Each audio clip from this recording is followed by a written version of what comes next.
What's up, guys? Welcome back to the Fast Life Podcast. And on today's episode, I'm sitting down with Scotty from Juniors Handmade. Scotty's a custom motorcycle builder, a fabricator, bit of a jack of all trades now that I've listened to him in this podcast. In this episode, we dive into like where he came from, which I think might surprise you, and where he kind of grew his skills from, and a lot of interesting stories that I'm excited for you guys to hear. But before we get into this episode, please check this out. Born Free Texas 5. It's coming this October 15th through the 18th at Yellow Rose Canyon in East Texas. We're going to be hosting a few things at this event this year. We are hosting the official pre-party, which we have done since the day one of Born Free Texas. But now we're moving it to Yellow Rose Canyon itself on that Thursday, which is going to alleviate a lot of stress for us having to run all over the place to kind of put this together. But anyway, Thursday pre-party, it's going down at the bar. We're going to be doing giveaways from a lot of brands, a lot of cool stuff. You're not going to want to miss that. On the Fast Life Hill, that's where we set up. It's on the entrance to go into Born Free. Friday night, we're going to be hosting a party up on Fast Life Hill. It's going to be a good time, a lot of good times. That's all I'm going to say about that. Also, Saturday, we're going to be taking over the performance show. San Diego Customs is stepping down from coming out to Texas on that event. And, you know, we're going to try to fill that void and bring a custom performance motorcycle show to you guys. So you're not going to miss that. We're going to have classes for FXR, Dyna, Softail, Bagger, Best of Show, and then we have a couple brands, Thundermax, Codlin. They're going to be coming in and doing some custom trophies of their own for their picks. A lot of good stuff you're going to be able to win on that. Great times. Can't wait for it. Born Free Texas. Don't sleep on it. It's one of the best events, period. Arlen S Motorcycles is your one-stop shop online to take your motorcycle to the next level. From their growing carbon fiber parts line to their titanium hardware, from wheels to handlebars, they have it all. Head on over to arlens.com and use FastLife10 at checkout to save yourself 10% on your purchases. Don't sleep on that. Again, don't sleep on it. King of the Baggers is headed to Austin, Texas, and your headquarters for everything happening is going to be Harley-Davidson. Cowboy Harley-Davidson, to be exact. Vendors, custom builds, tattoo artists, giveaways, and more. It's going down from the 11th through the 12th. Whether you're at the track, checking out the races, or just running around Austin, stop by Cowboy Harley-Davidson. They're going to have all kinds of stuff going down. We're going to be there helping facilitate a couple cool things that you'll hear about and see, especially if you come out to it. Also, Saturday down in Austin, Texas at Little Darlin will be the after party of all this great stuff going on. So you're not going to miss that. More details to come. Again, don't sleep on it. If you or someone you know has been in a motorcycle accident, Law Tigers is the only number that you need to know. It's 1-800-LAW-TIGERS. They're going to take care of you. They're going to go fight the insurance companies and make sure that you get everything you need and you deserve in the unfortunate event that you're in a motorcycle accident. Again, 1-800-LAW-TIGERS. Give them a chance to go fight for you. Don't sleep on it. Last but not least, Kabuto motorcycle helmets. It's my helmet of choice. I just got back from Sturgis, ripping the Aero Blade all the way there and back. 5,000, I'm lying, 3,800 miles there and back. It was a good time. The helmet is sick. Airflow, ventilation, visor, it's everything you want out of a helmet. Plus it's got a great style and a great, aerodynamic look to it. It's racy as hell. I love it. Go check them out. Kabuto Americas online on Instagram. And once again, don't sleep on it. I'm having too much fun talking shit here. Now let's get into it with Scotty from Juniors Handmade. Freaking ass hurts. I bet. Yeah, you come a long way. Yeah, but it's a rite of passage. I had to do it. Too many people I've sat down and did podcasts with that from older guys have done it for years to even some of the younger guys, and they tell me their stories. I'm like, I want to have that experience. You know what I mean? Yeah. If I lived here though, I don't know that I would be like as desired to go to Dallas versus like being in Dallas to come to this place where every direction it's awesome. Yeah, you know? Absolutely. So, well, I can say that I have not gone that way to Dallas, so maybe you're right. Yeah, man. I kind of caught wind of you during this build.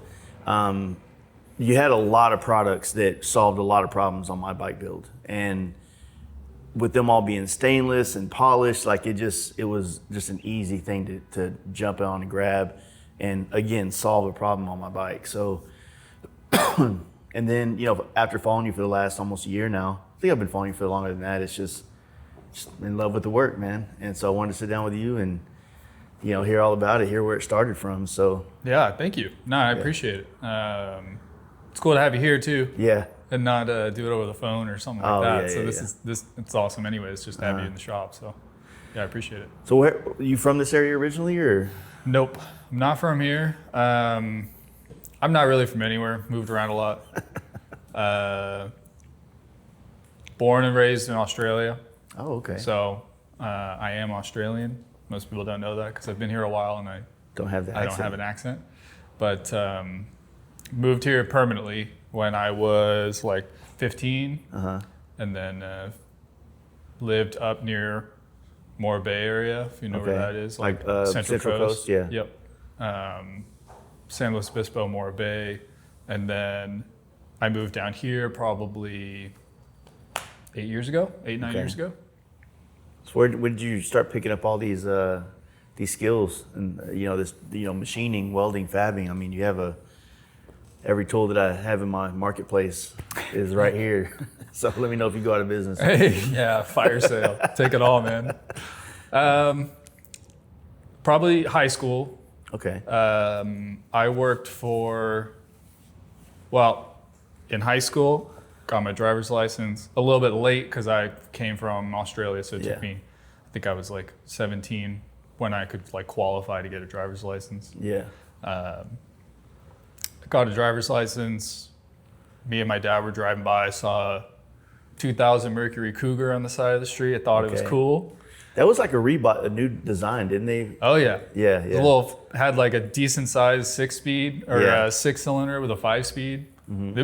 It was a sick car. I loved it in high school. It had 20-inch chrome rims on it, 2 big 12-inch subs in the boot trunk. Oh, the boot. It was fun, but it was on the side of the street, and I was like, "That's fucking cool. That's a sports car, you know?" Yeah. Because didn't have that many cars that looked like that. Yeah. And walked in, it was like a body shop owner who was selling it, and he was like, "You could buy the car, or you could sweep floors." So I was like, "I'll sweep floors all day long." Yeah. So I swept floors in like sophomore year, summer, or junior year. I guess it would have been junior, senior. For summers, I worked at his shop paying off the car. Yeah. And then ended up after high school working for the shop still full time. And so were you kind of like was he getting you acclimated to like the paint industry, the paint process? Yeah, so I was on the paint side. It was a very dysfunctional business. Yeah. To say the least. Most of us are. Yeah, it was super dysfunctional. It kind of ended up with basically everybody just kind of free-for-alling. Mm-hmm. 2 owners hated each other. I worked under the painter.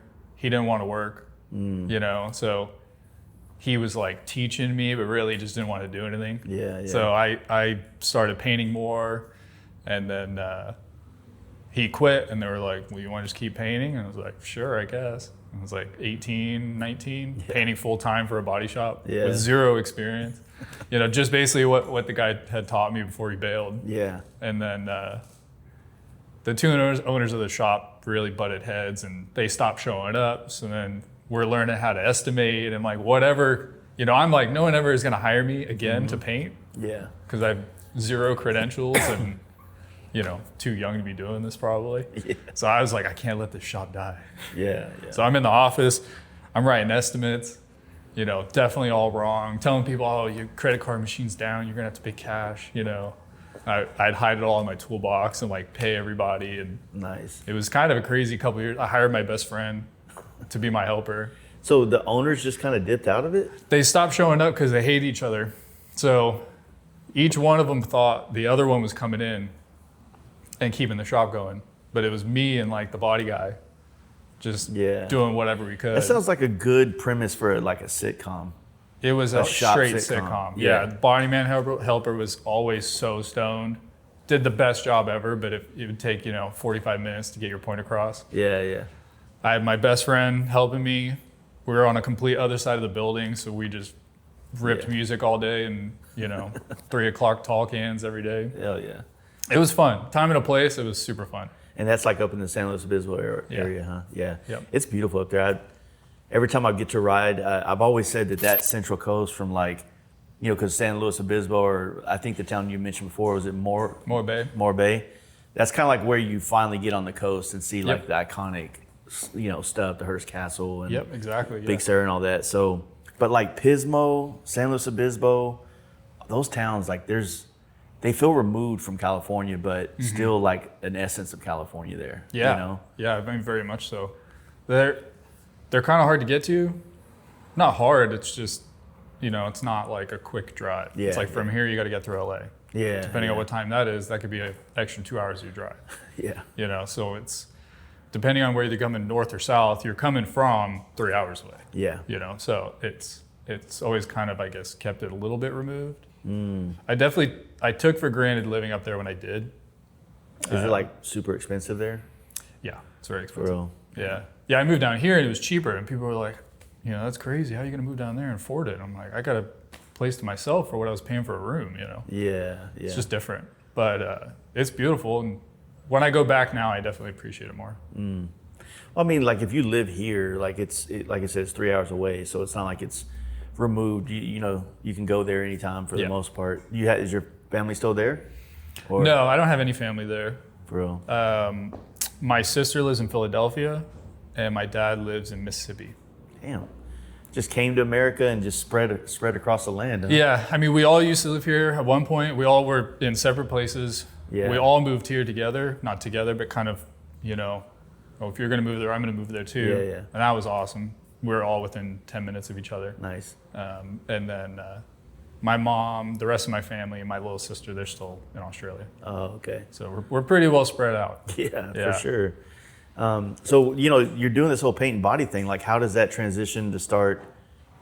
Because I would say that what you do here now is more in line with what the body side of things would be, with panel replacement, working with metal, welding, a little bit of shaping here and there. Yeah, definitely moved into that. I realized quickly that I like painting. I don't want to do it every day. Yeah. I really don't. Same. Yeah, it's not, to me, it's not enjoyable, I like the creative aspect of it. That's pretty much my drive of all of this. Is like getting to do whatever you want.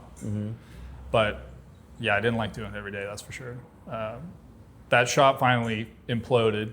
One of the owners showed up one day with flatbeds, loaded the whole place up, and just left. I was halfway through spraying a car, and they just shut the whole place down, pulled the plug, bailed, and they're like, here you go, you guys are gone.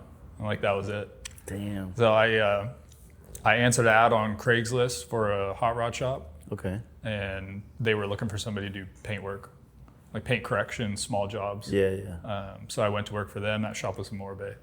And then was that where you kind of opened your eyes up to all this? Yeah, that's where I first started. So like when they put you in that process, like what are some of the first, like, cause again, I know that everybody on the camera or in the shot can't see, the lathe, the mill, all these metalworking, shaping tools, all this over here. So like, where did you start with that? Like when you go to a shop like a hot rod shop, what is the first thing you do besides sweep the floors and then? Yeah, I mean, it was that kind of step up.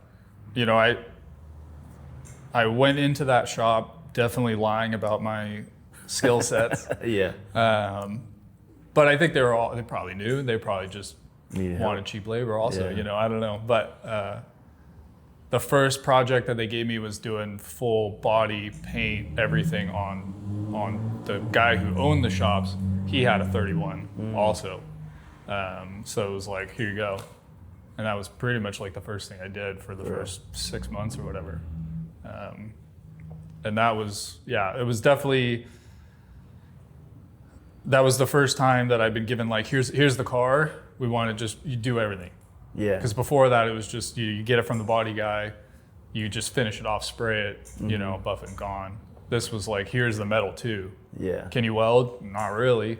All right, we'll have someone kind of teach you. Yeah. And then it's just a lot of I can see how around, watching everybody. Were you like doing like rust repair, like did little small panel replacements on? Because those are pretty, even though they have a contour to them, if that's the way you would say it. Yeah. I would say it's probably easier than like some convex or like some multiple curve type body panel filler things to repair. It is and it's not. Okay. The simpler something looks, the harder it is. Yeah. Always. Yeah. It's with all this stuff. I mean, like replacing one tube out of that frame. You can't just take that tube out. Yeah. You got to disassemble the entire frame. and then you got to put the whole frame back just to put one tube in. It's. Yeah. I feel like the simpler the thing looks, it's like usually the harder it is.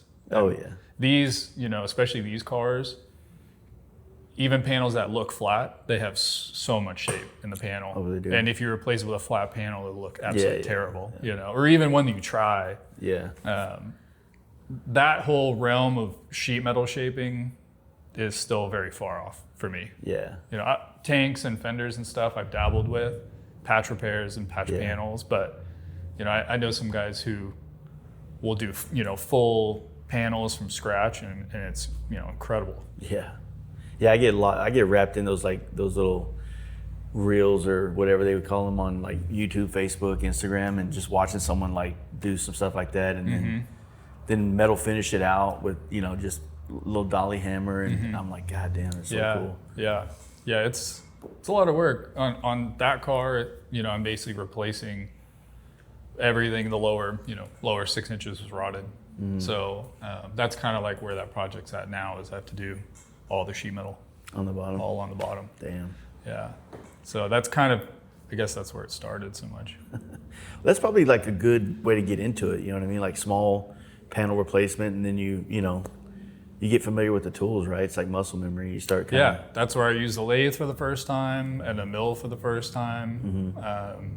I had already finished my first bike by that point. Oh, okay. So when I worked for that body shop, I built a Yamaha XS 650. Okay. So that was like my first project, which I think I started when I was like 18, probably like 18, 19. I built that bike. What kind of stuff did you do to it?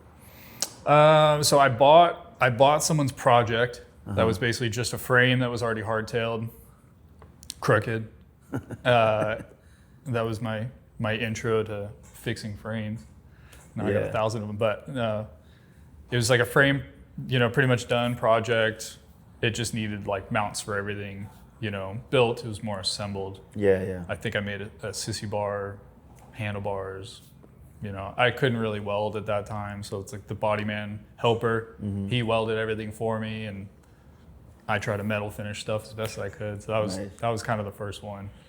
Yeah, I mean that kind of transitions into your parts that you do now with them being so finished. You know what I mean? I like your sticker. It's like high finishes or something like that. Yeah. And it's fitting so that you would come from that world of like maybe the paint and body side of it, where you are finishing things out glass, and then transferring that into the metal, and then obviously it's the same work. Yeah. Different tools, same process. Yeah. Obviously stainless is a lot harder to sand than paint, but it's you just have different equipment to do it. Yeah. But really, it's the same process, and like the end goal is really the same. Yeah. So do you already have like an affinity for like the chopper thing? You know what I mean? Like what time frame was this year wise? This would have been like 2010. Okay. Something like that. Okay.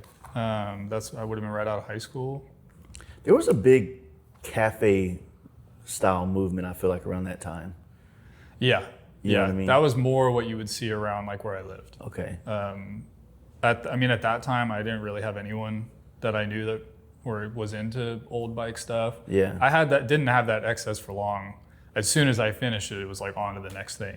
Okay. My dad actually, he lived in Sacramento at the time, and there's this old, just like independent shop who had a shovel outside for sale, and he was just driving by and was like, saw this bike, like I'll split it with you if you want to try it. I was like, hell yeah, let's go. So we split that bike and bought it, and that was my first like Harley, I guess. For real? Yeah. That's sick. Didn't have third gear, so you had to go first, second, fourth. But I rode it like that for a long time, For real. Yeah, what was it, like a FXE or FLH or FHL or how? Yeah, it was pretty butchered up. Like it had mismatched basically everything on it. It was a 78, if I remember correctly, but not matching at all. Just kind of whatever the guy could throw together on it just to sell it kind of deal. But it ran good. I ran it, just like that for a while. Yeah, it's surprising to me. Like I guess coming into this world, you just hear so much negativity about the motors and the quality of the transmissions. Like they're not like it's always a reliability thing. And I think that's just, it plays into how like so many people want to pull cameras out when you have a problem, because it's fun, it's you know, it's whatever. Cool. But it's cool to be broke down on the side of the road. Yeah, it's like you don't see it. It's not. But you know, everybody's always saying, "Oh, the best times come from it," or whatever the hell. And I mean, they do. But at the same time, like I'm not looking for that problem. Yeah. But I feel like that when that's all people see online, then it just kind of bakes into their, you know, idea of what it is that it's problematic. You know. Yeah. And I mean, there's like fun things that can come from situations like that, but it's not like we're not going to seek that out. Yeah. You have to get back to Texas. Exactly. You don't want to spend half the time on the side of the road. You know, if I'm going somewhere, I want to be there. I don't want to be on the side of the road. Exactly. I think it's kind of cool. It's, you know, people say it's fucking, you know, chopper shit. You know, shit falling off chopper shit. Yeah. And it's like, nah, not really.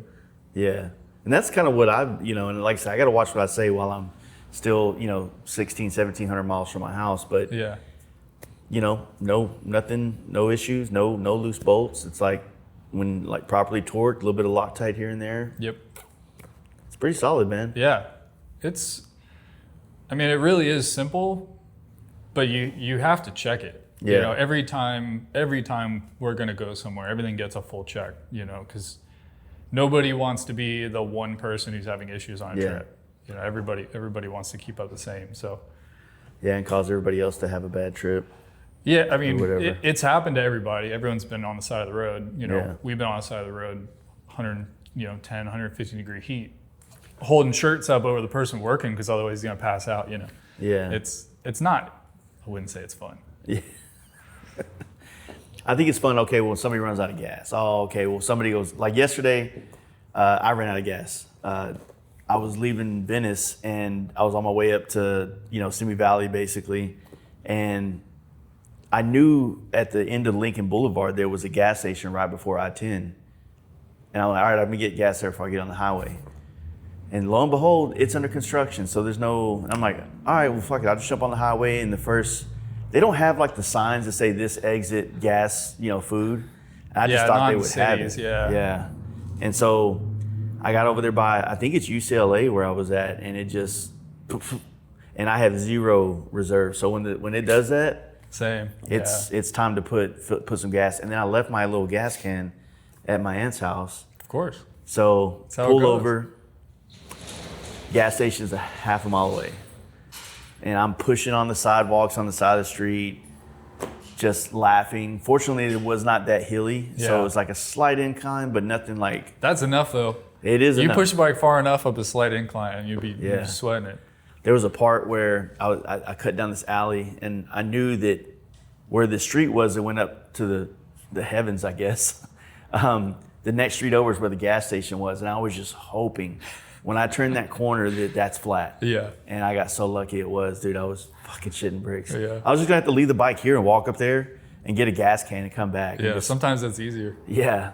I mean, I thought about doing that originally, but all the camera gear and everything in it, I was just like, I don't fucking want to leave it anyway. Yeah. Absolutely. Made for a good story. I just told it. Yeah. So. Yeah, there you go.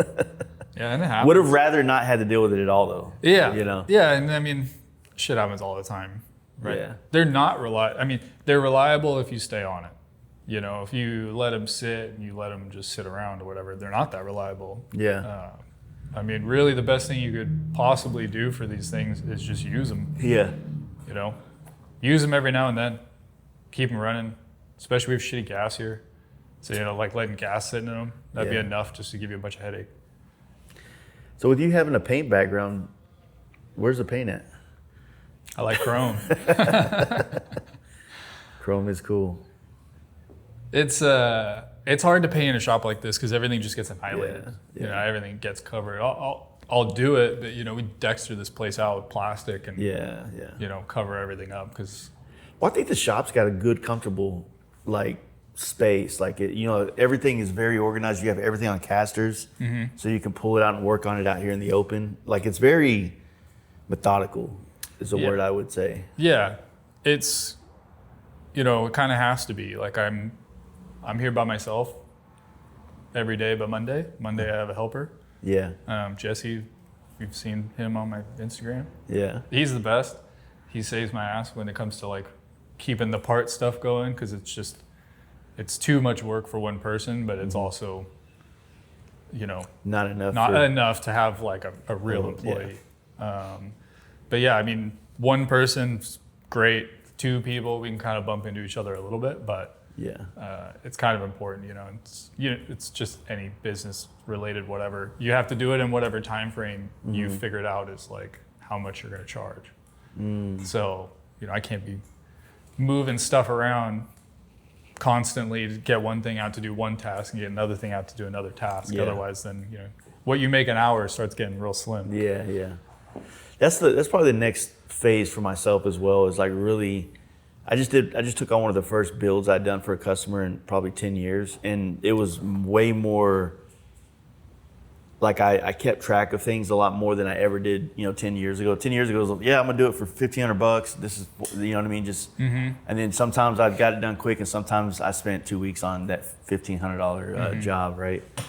But yeah, like looking at how all these little parts, and like knowing just from buying stuff from your website, knowing how you have all these SKUs, well, those parts and however long they take to make will dictate how much it costs. And so you got to try to keep it in some kind of relative form. You can't have 3 hours in the key switch thing. You know what I mean? Yeah.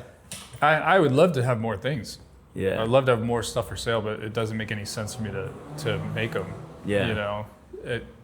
We do 80% of everything I sell here. Yeah. The only thing I don't have is a CNC. So what do you make that CNC though? The pieces for my foot controls. Oh, so okay. the center spool and the parts that make up like the fitting for the pedal, those get CNC, but they get CNC right here. Okay. If it's not done here, it's within 10 minutes of here. Okay. Everything. Polishing, I don't do chrome, but if I did, everything is done local. So if it's not here, it's right here somewhere. That's cool. Yeah. Yeah. When you started like doing your own parts, like, actually, let's back up. Like, so you had the shovel head. Was that like in a chopper form, or was it more of like an OE kind of Harley kind of thing? Yeah, it was just fat bobs, bob back fender, very typical, just kind of like threw a bunch of parts at it, put up for sale kind of situation. It was like that for a while. I just kept it like that. Yeah. How long did you work at that or at the hot rod shop before? I was there for probably, I think it was about 3 years. It was great. I got a lot of experience there quickly. Just kind of thrown into different things, which is kind of hard to get. Yeah. A lot of places. And the people who work there, like I'm still friends with like the guys who work there, and we've all gone on to now have our own shops, which is kind of cool. Yeah. But there was just certain things about the shop, mainly the owner, that I didn't like. Yeah. I'm real good at quitting. If I don't like something, I'm like, fuck it, I'm out. Yeah. And it's good and bad. It's definitely pushed me through maybe like sticking around places that didn't work for me, but then it's hard to always start over. Yeah. But we just kind of butted heads, and my grandma was sick, and she's back in Australia. So I was like last minute, I was like, hey, I'm getting on a plane Thursday, to go see her, and he kind of gave me the whole like, well, we're just super busy right now, and I don't know if we can take that time off, and I was like, all right, quit. And he's, oh, no, it's okay, you can go. And I'm like, it's too late. Yeah. It's like, just told you I'm basically going to go say goodbye to my grandma. Yeah, you give a shit about that? That's wild. It's kind of it's a big ordeal to go over there and do all this stuff. So I was like, if you're going to give me shit about it, I'm out. So that was kind of it. You had to probably, like the original body shop you were at, it's kind of like if you didn't have like people running shitty businesses like that, I wonder how many guys wouldn't have been thrown into the fire to learn this stuff. I know plenty of guys who stuck around places that, way too long. Yeah. And, by the time they finally... But if they were super structured, you probably would never got the ability to do that. You probably would have been, because I grew up in the body shop era too. When I worked for my dad, it was more like everything under the sun. But as soon as I worked at an actual like collision center thing is like, nah, dude, you buff all day long. Yeah. You know, you cut in parts, you do this, Yep. like you don't do that. And Yeah, there's definitely no learning. yeah, so I feel like you don't get the ability to really step into other roles and work with other tools as frequent as if you work at a shitty shop.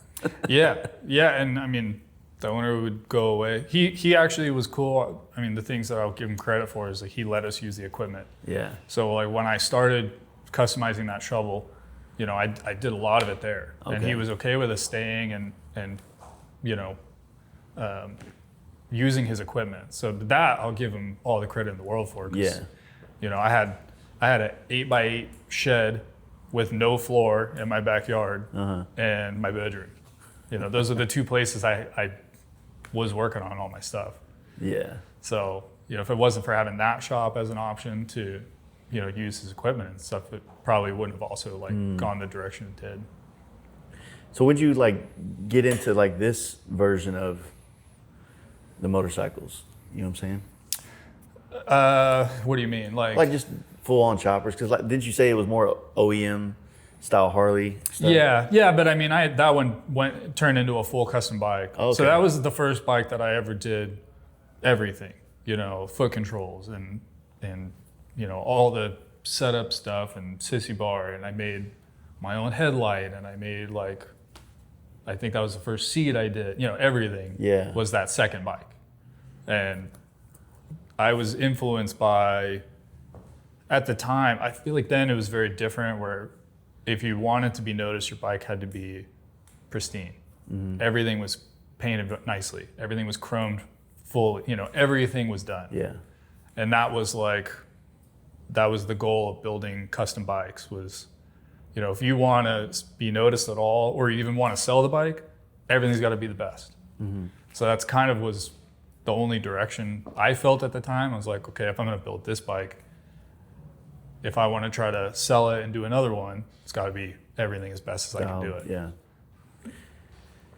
Yeah, I mean, that's the other thing that like another, I think, notion or idea that a lot of people that are not from the chopper world kind of have for it is they feel like they're old crusty bikes. In my opinion, I feel like there's some of them that do have like a style that I'm like, that's cool. But for the sake of just being lazy and not fixing the leaks, not refinishing the parts, I guess it's just to each his own in that like complete aspect of it. I wouldn't call the crusty bikes show bikes. Let's just put it that way. Yeah. You know? I think people forget that at some point, a lot of these survivors were fully built show bikes, right? And over the last 30, 40, 50 years, now they're aged. And they've got rust and they've got paint problems and they got all these things.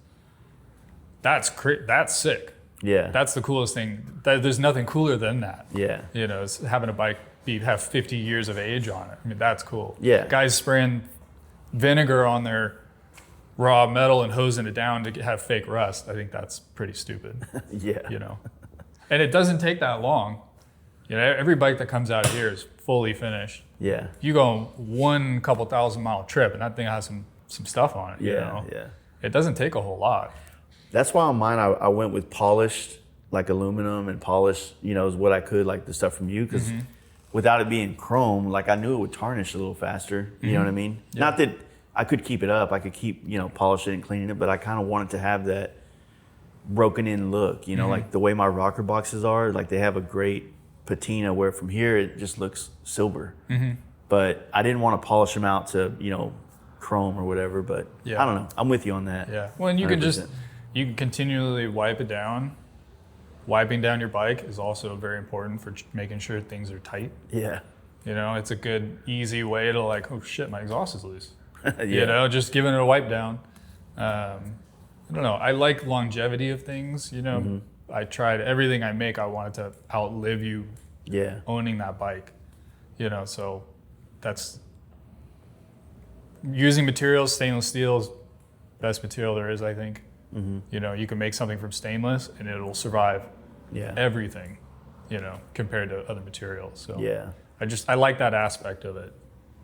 I want to sell you something once and you have it on your bike for like a long time, you know. Well, it's like you're saying about your kicker pedal, where it's like you make something really good. It's like, well, all right, I'm gonna sell this bike, but I think I'm gonna take this piece and keep it for me. And put another piece on it. Well, it's not here. So this is my 69. Very empty right now, but it's I've had that engine for like 10 or 11 years, I think. It's the only thing I've been able to keep. For real. You know, every time I've built probably 7 or 8 bikes with that same engine, and every time I just yank it out, I'll sell the whole bike off and just keep my engine. And it's kind of been it's my Is that engine. the same engine you got with your pops? No. Okay, that was a later deal. Okay, Yeah. Nice. Yeah, like what would you say, like all the products and all the parts that you make, like what would you say the design philosophy kind of stems from in it? Like when you look at the parts that are on your website, like your foot controls, like, you know, all the parts, you know, where do you think that all stems from? I would say like functionality first. That's always the most important, I think, to me. I don't know. I feel like especially on like the older bike stuff. Yeah. I got thrown in pretty early to like, okay, so from up there, we're going to ride down to Born Free, let's say. Okay. We're going to ride down to a show. You split lanes for 3 hours. Yeah. So having shitty foot controls, you know, where you can't find your feet, you know, whatever the situation is, a bad seat where you're just killing yourself the whole time. If you're going to do, I don't want to call it like performance riding, but it can be, you know what I mean? People are switching lanes, cutting you off all over the place. So I think just the functionality of having parts that work when you want them to work, that's, I guess, most important. Even the little small brackets and stuff, you know, you just get tired of buying like a carb support and the hole for the fuel line's not in the right spot. Like it could be that simple. It's just putting the hole in the right spot. Yeah. Otherwise your fuel line's doing this all over the place, you know, it should just go right through. Yeah. Since that's always first. Every single part that I sell I try to make it functionally as like the best it can be. Yeah. Yeah, I would say that like after being in LA for the last couple of days on that bike, I didn't really enjoy riding it in LA per se as much as like maybe the coast was sick, but even, I don't know, I liked a little bit better roads. Like even when I got out here, these roads were a lot nicer over here. We were in Santa Ana. Yeah, Fountain Valley, Santa Ana. Yeah. It's just smoother. You know, Phoenix had nice roads. Oh yeah, Phoenix got the best roads. Like it was like, that's all, but man, LA, it's just then you got the hills everywhere, which I asked for it. You know, I told everybody, I was like, I want to go ride this bike in a hard place. And I was in Echo Park. I did a podcast with Wesley from New Metal. And dude, I turned to go onto the street his house was at. And I'm like, what the fuck, dude? And he's like, yeah, just go to the very top and then turn around and coast down into the driveway. And I was like, just scared. Like, dude, like, no, like it's gnarly. It's different out here.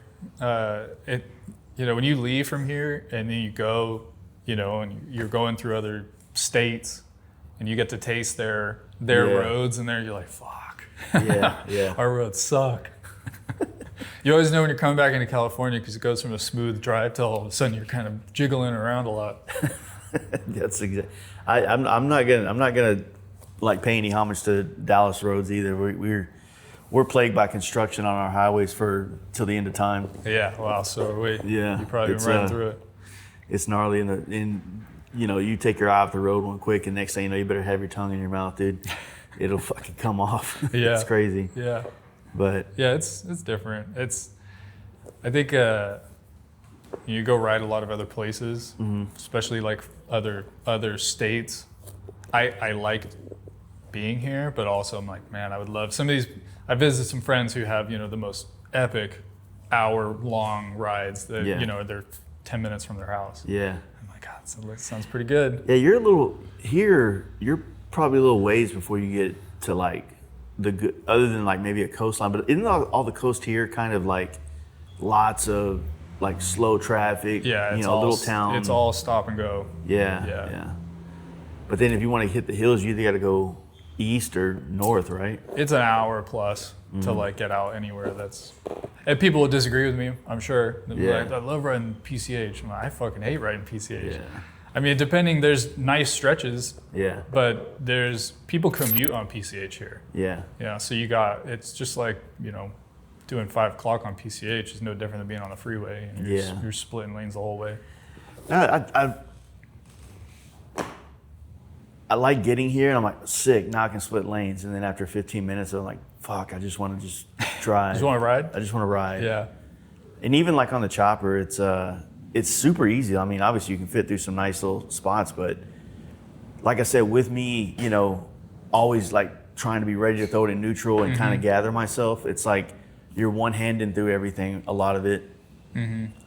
Which, I mean, I could, just whatever, but I don't know. It's a mind fuck. It's like you need, like for me, I haven't been riding those type of bikes for a long time, so I'm still really trying to be dialed in with coming to lights, stops, things like that. And when you're in like splitting traffic, depending on which highway you're on, some highways are fucking awesome because there's a huge gap. Yeah. Yeah. Sometimes like the 101 up there in the valley is like, yeah, it's tight. Yeah. Well, there's really no road rules here. You probably much. noticed. Yeah. Average speed limit's 85. Yeah. So, yeah, I mean, it's you got to keep up. You got to keep up or just take a different route. But yeah, carpool lanes don't mean anything. You could cross 4 yellows, nobody cares. Yeah. So it's you do have to watch out. Yeah. It's definitely people. It's crazy on PCH because the Palisade Fire stuff has everything down there, like down to like 25 mile per hour zones everywhere, like the whole thing. Not one fucking person, not even the cops were doing 25 miles an hour. Yeah. That speed limits mean nothing here. Yeah, it was Road like construction 55, everyone's still doing 80. Yeah, it's crazy. You kind of forget that though, and you'll go to I got pulled over in Utah. I was driving out to a show, and I didn't fully lane change for a cop pulled over. Yeah. Oh, and he fucking took me down so fast, and I was like, I mean, I moved over, He's like, you have to fully move over. I'm like, okay. Ah, wow. That's gay. Rules are usually just kind of like, do whatever you want here. Yeah. So, like doing this spot, how long have you been like as Juniors Handmade? You know what I mean? Like how? I worked it out because I was like, he's probably gonna ask. Yeah. So I've been doing juniors for about 12 years. Okay. From kind of like the inception of like the logo and what I guess people would recognize with juniors. It's been about 12 years. Prior to that, obviously those like first couple bikes, I wasn't going by a name or anything like that. But once I kind of started thinking like, I want to do this or just something to do with this, I kind of started putting it into something that might, turn into a real deal. Have you been able to like maintain working for yourself this entire time? Or have you had to take any, hiatuses to go get like a 9 to 5 in between things? So I've been full-time legitimate for about 6 years. Before that, I actually didn't do anyone's stuff at all. So everything before that was just my builds. Okay. And that's it. Whatever the time switch happened 6 years ago, whatever. COVID? Yeah, basically, yeah, it was. I was building houses with my dad. We had a small operation. He had just moved here. We were trying to get something going. And then, COVID kind of like killed that whole deal. And had you already acquired a lot of these machines? Yeah, I had. So at that point, like after I left that hot rod shop, I was pretty focused on like I'm gonna do this all the time. So I had bought a little small lathe and a small knee mill and enough. Yeah. To kind of like. I guess, get by. Yeah, just kind of like learn enough to learn, really. At that point, I'm still like trying to figure out what everything is and what I'm doing. How would you feel like being here now and over the past 6 years? How do you feel about like the culture of this stuff? I mean, has it been? Is there part of it that you just kind of like want to make the bikes and then stick to your own, like stay away from the I would love that. Yeah. Yeah, I mean, in a perfect world, I would build bikes and they would just go away, and somehow that makes me money, and I do another one and another one, and that's the fun part. I'm a creative person. I'm not like, I'm not fucking blue collar. I just like being creative, and this is what I chose to be creative with. Like I like to be creative with bikes and cars and things that relate to them. That's like my push and my drive, the painting side and all that. I really don't paint anymore, but it's just all a place of trying to like get all this weird creative shit out of my head, put it on something else. That makes sense. And you get to ride it. Yeah. Well, it's like you were telling me, you and Mark are going to go do a little rip up camping this weekend after y'all shook all the hands at Born Free. So that's cool. I mean, that's like, I just wondered, because I know a lot of people that are creative in this, sometimes like they don't want to go jump on one of these afterwards. It's like, I want to make them and then I want to go do something else. So, sometimes that's kind of what I was just getting at, is I wanted to know if that was something that you really like to do, you know what I mean? Is riding as well. Yeah, absolutely. I mean, like we were just talking about with riding around here, I thought it was fun for years. I don't find it nearly as fun anymore to like fight traffic just to go for, fight traffic to get to the place you were trying to go, to then fight traffic once you get there. Yeah. I just don't necessarily find it that enjoyable anymore. And, but we still do it all the time. And, we go out a lot of times. Like Mark lives in Arizona. We'll drive out there and spend 4 days riding back roads in Arizona. We've got friends in Utah. We'll visit them, do trips out there. We'll leave here. We'll pick up people on the way and do big trips. Yeah, that's good. So, we get plenty of riding in, that's for sure. It's just, I don't love sitting at traffic lights. Yeah. I don't, When'd you get the panhead? This one's yours, right? Yeah, this is mine. Yeah. 5-6 years ago? Somewhere around 5 years ago. It was just a pile of parts I bought. And it had like, those are STD cases, but it had like those cases and it had heads and cam cover and all this parts. And I kind of was selling off stuff and grouped it up. I was like, I pretty much got a whole engine here. So I had the lower end done, put the rest together. It's kind of been my trip bike for a long time. For real. I don't feel bad about blowing it up. I don't have a whole lot into it, and it's, aftermarket cases. And what would you say is the difference between like doing some trips on that versus say a shovel head or like a cone shovel type thing? It's the same. Same? Yeah. Just a little bit slower maybe? There's things that you can do. Like I've always run these Mallory timers. There's no points in that thing. It's all electronic. Yeah. There's things you can do. Like if you really want to be reliable long term, we did a trip last year where we were on the road for like 12 hours every day. And they do not like running 12 hours every day. So, you definitely can do certain things to, help them out, make them more reliable. I always run S&S oil pumps. I want good oil. Yeah. I want it to run, good timing, good carb, all that shit. Yeah, I've been telling, because a lot of people have asking me like, in person, like, hey man, so when are you going to get a panhead or something like that? And I'm of the idea that those kind of things find me. Yeah, that's how it's kind of supposed to be. Yeah. That's a thing though. Yeah. It's like you start with the EO. When are you gonna get a shovel head? Yeah. When you got a shovel. When are you gonna get a fucking panhead? Yeah. When are you gonna get knuckle? It's like, it doesn't stop. When are you gonna get a JD, man? Ride that shit across country. Bro, let's get some horses, man. Yeah, exactly. When are you gonna get a carriage, man? I don't know. I think just like be grateful for what you have and just ride that, Yeah. There's a lot it's the experience for me that I'm in love with. And, like the silhouette of the bike, the aspects of it that have like an essence of a vintage style with my modern twist to it. I like it. And like I was telling you earlier, the next one that's already getting conjured up in the head is the Evo. I love Evos. I got a lot of them. I got like 3 Evo motors. So I built a lot of Evo choppers. For real. Yeah, like that frame you saw just got picked up. That was a soft How hard tail is it frame. on like a soft tail Evo frame? Like, do most of the people just leave that dip in the backbone, or is there? Like the hump? Yeah. Yeah, you can't really, you can take it out, but then you're just gonna hump it in like a different way.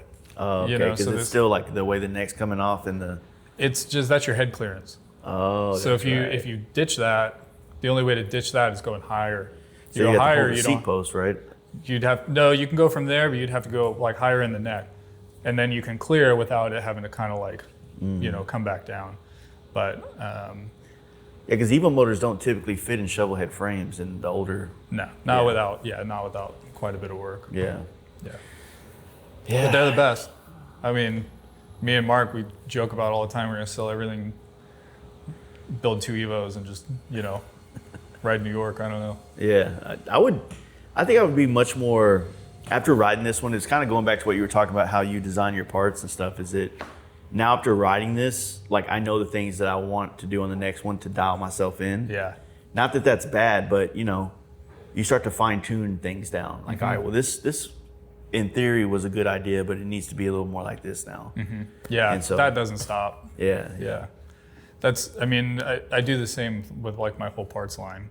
I'm always making really small tweaks, and just trying to get stuff better and better and better to the point where, I don't know if I've had somebody be like, when's going to be the last version? It's like, probably never. Yeah. Because if I can find any way to make it a little bit better, I'll do it. Yeah. Whether that's I've got different equipment now, so I can, do it in a different way or whatever it is. Like if I can make it a little bit better, I'm going to do it. It just for my own. In general, yeah. Yeah, I don't want to sell anyone something I think I can do better. There was something that like I don't have your website up, but there was something like when I was building mine that like seemed like it was never going to come back in stock that I really wanted, but I couldn't think of what it was. It wasn't something as complicated as like your foot controls, but it's been so far gone. But I was just thinking about that when you said like the last version of something. I did. So like when I just did my new website, and that was I coincided it with like I'm calling it the second version of my pedals because it was like a big mechanical difference. Yeah. Just in the construction of the pedals. When I did that, I did clear out a lot of stuff that just didn't sell enough. This place is not that big. Yeah. I have 52 SKUs, and they all take up space in one way or another. So there was things that I had kind of, cleared out that just, sometimes I think it's a cool idea and it just doesn't sell, and that's fine. Whether that's the price, it might be a part that's really simple, but it takes me 2 hours. Yeah. I've got to make that money out of it. So if that makes it too expensive to buy, I just won't make it. I'll just take it off. Yeah. I mean, I get the philosophy behind it. Like I was saying before we turned the cameras on, I feel like if you just had small runs of it, someone will buy it eventually. I guess trying to justify it. I mean, sometimes things just don't sell. Yeah. And that's fine. I've been trying to There's still a bunch of stuff that somebody's like, hey, you used to make this. I'm like, I still make it. Yeah. It's That's just fair. Yeah. It's just if I'm gonna, this whole thing is like I'm really stretched thin. Yeah. So like what I really want to just put the time into the things that are like the most important. What about your shirts, man? You had some good ones on the website. Those were something. Then I would go look and they weren't all out of stock. I'm really bad at shirts. They were cool, man. There were some good looking designs. I've had another shirt design that's been done like probably for a year. For real. There's so much focus in making the parts. Yeah. I mean, it's a lot of work. You also said that like you do a lot of the straight up hardtail. Like somebody wants to hardtail their bike, you do a lot of those here. Yep. You were also mentioning how a lot of the frames that come from a lot of the companies tend to have discrepancies in like their measurements or lining up. Like, what are some of those that people need to watch out for that you would think? I mean,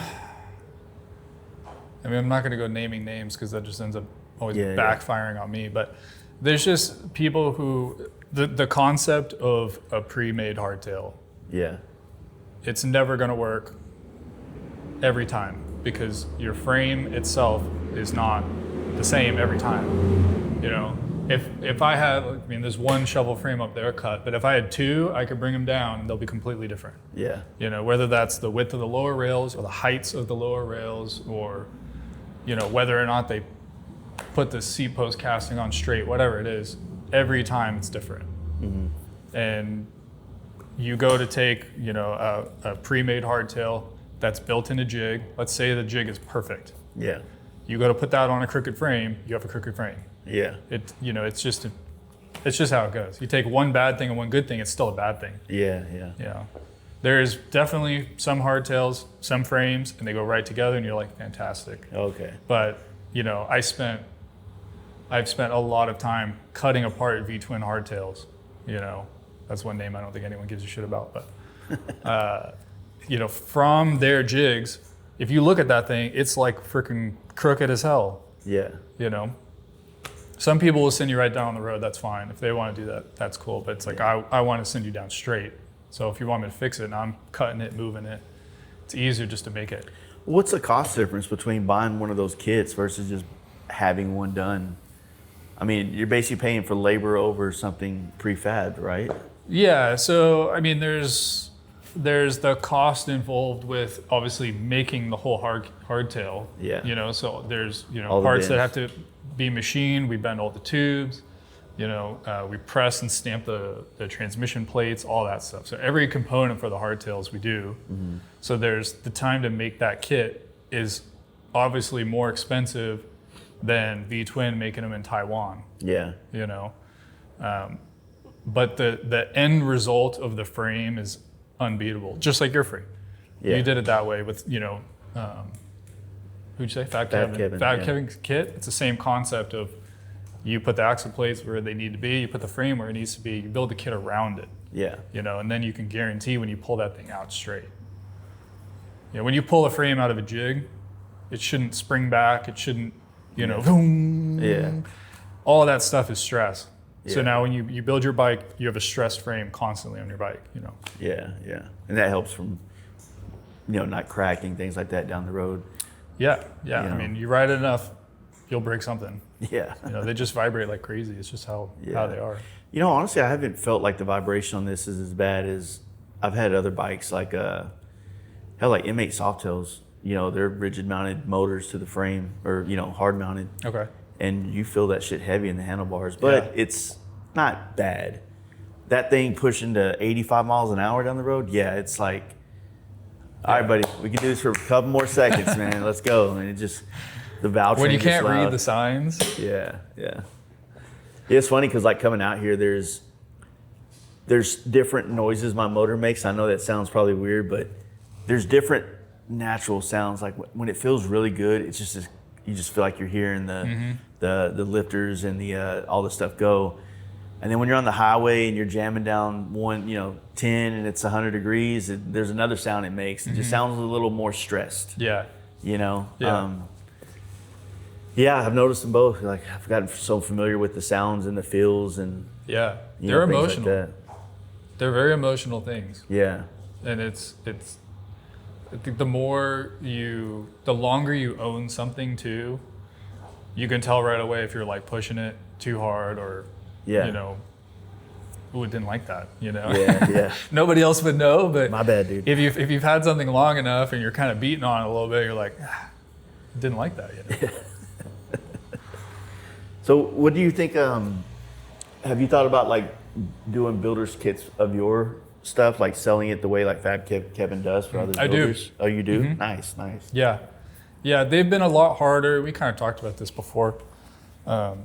You know, we sat down, but they've been a lot harder to convince people that it's actually easier. You know, it's easier just to build the whole hardtail from scratch. So in theory, are they trying to sell, because I haven't looked into the hardtail rear half sections. In theory, are they trying to basically say that you can cut at these points on the frame, you know, slug this thing up and weld it without a frame jig or anything like that? Well, anybody who says that you don't need a frame jig you're setting yourself up for failure. Yeah. If you have a really rigid, like professional frame jig, something that looks dead straight, you put it in this thing and you can't tighten it down. Yeah. You know, it's not things that you can see sometimes, and those are the ones that are going to give you like issues with always having to adjust your chain. You know, why is my wheel is crooked? It's like, well, you got a lot of torque yanking on one side of your wheel. Yeah. You know, if your axle plates are going that direction too, it's going to keep going that direction. Yeah. So, you know, a lot of frame building, this frame actually that's sitting there, he's an old guy who used to, you know, do frame repair. Yeah. He loves to tell me just like, you know, just cut it and put it right back on, you know, and I'm like, sure. But I'll do it the way I want to do it. Yeah, yeah. I don't know. It's just, if you really care, you'll always find something like better to fix, I guess. And it's not like I'm not trying to squeeze people for more money, but it's like, if you want me to do something, I'm gonna do the whole thing. I'm not gonna like cut one corner here to save you a couple $100 and then send you down crooked. Yeah. You know, if it needs it, it's gonna get the whole treatment. Or you know, totally fine if you want to take it somewhere else. Depending on who, I mean, there's so many people who will say that they'll hardtail your frame. You know, I'll hardtail it for $400. Go have that guy do it for $400 then. You know, I don't care. It's your frame, it's not me. I'm not riding it. Yeah. So if you want guaranteed, you know, workmanship. Those kits are usually what, like $1,500, and The like regular hardtail, like a V-twin one, I think they're like $800. oh, You know, I was thinking, yeah, I don't. if you have an account, like they're even cheaper. But I mean, it just depends. If you want quality, you got to pay for quality. Yeah. You know, it's the like number one argument that I have with some people. Usually, it's always the ones showing up in a fucking Denali too that want to like pick apart prices, and I'm like, I'm doing this to make a living. Yeah. You know, I don't have a fucking brand deal sending me checks every month. You know, Yeah. this is my 100% income. So that's what I want to do it. That's what's going to pay the bills. If you don't want to pay it, you go somewhere else. I don't care. Yeah. Like the frame is on a chopper is all the soul of it, all the stance, all that comes from that. It's the most important part of your entire build. Yeah. So. It's step one. If step one is wrong, everything sucks. Yeah. Yeah. Yeah, it's you know, it's just one of those things that it's, how do I describe it? It's a simple thing. You know, we're talking about simple things are really hard to do. Yeah. You know, hardtailing a bike is a simple thing, but if you do it wrong, there's not like you can just kind of like tweak stuff along the way. You know, if you don't set it up right from the start, your whole thing is wrong all the way through. Yeah. And I'm actually cutting the hardtail off that bike for that reason. For real? You know, that was one that was done. It's not done very well, and it's got to come off. So. Well, the CT Newman frame jig seems like no matter what the problem is, it's got all the fixturing to go into the right spots and like build it back to wherever it needs to be correctly. Yeah. Yep. You know? Yeah, and I mean the main thing with this frame jig is just the rigidity of it. You know, you can't tighten. There's frame jigs that you could put everything in, you can tighten all the bolts down, it'll kind of like suck it down into wherever it's going to be. If this doesn't fit in the jig, it won't fit. Yeah. So, you know, it's a good way to check, especially like this knuckle frame. You know, he said it was a good frame. This thing has been cut and put back together in 3 places I can find. And yeah, it looks like there's a fucking crack in that neck casting. Yeah, exactly. So, you know, repeatability, obviously, that's like important with a frame. Yeah. Yeah, just being a part of the process when, you know, Main Drive and I were doing that project. Like I thought doing a hardtail was going to be, because the prior we did I have an FXR chopper and we had chopped it, went high. He did all the fab work on that bike. I didn't do shit. I was actually out here in Born Free, and he's like, check out the frame. I'm like, fucking, that's so sick. But just like knowing what went into it, because we filmed it all, like seeing what happened, like that felt more achievable with like my limited skills than like all the stuff that had to happen with the rear section. But he just has a frame, like an actual like welding table.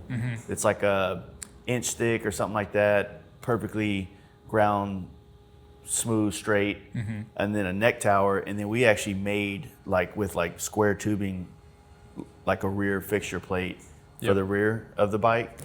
and that's how we like connected all the dots with everything. But you know, we ended up welding the frame to like the table essentially. Yeah. Not just the table, but like some blocks and stuff like that. Yeah, and that's definitely. I mean, that's another way people do it all the time. Yeah. So. Yeah, I mean, and then we use the factory swing arm to get us the distance in the back, and then, you know, he really harped on like there's like pan head dimensions, like what is it, like 19 inches from the rear transmission bolts to the axle plate, or 16 inches or something like that. Or, Couldn't even tell you. that's what the fixture's for. That's what the fixture's for, yeah.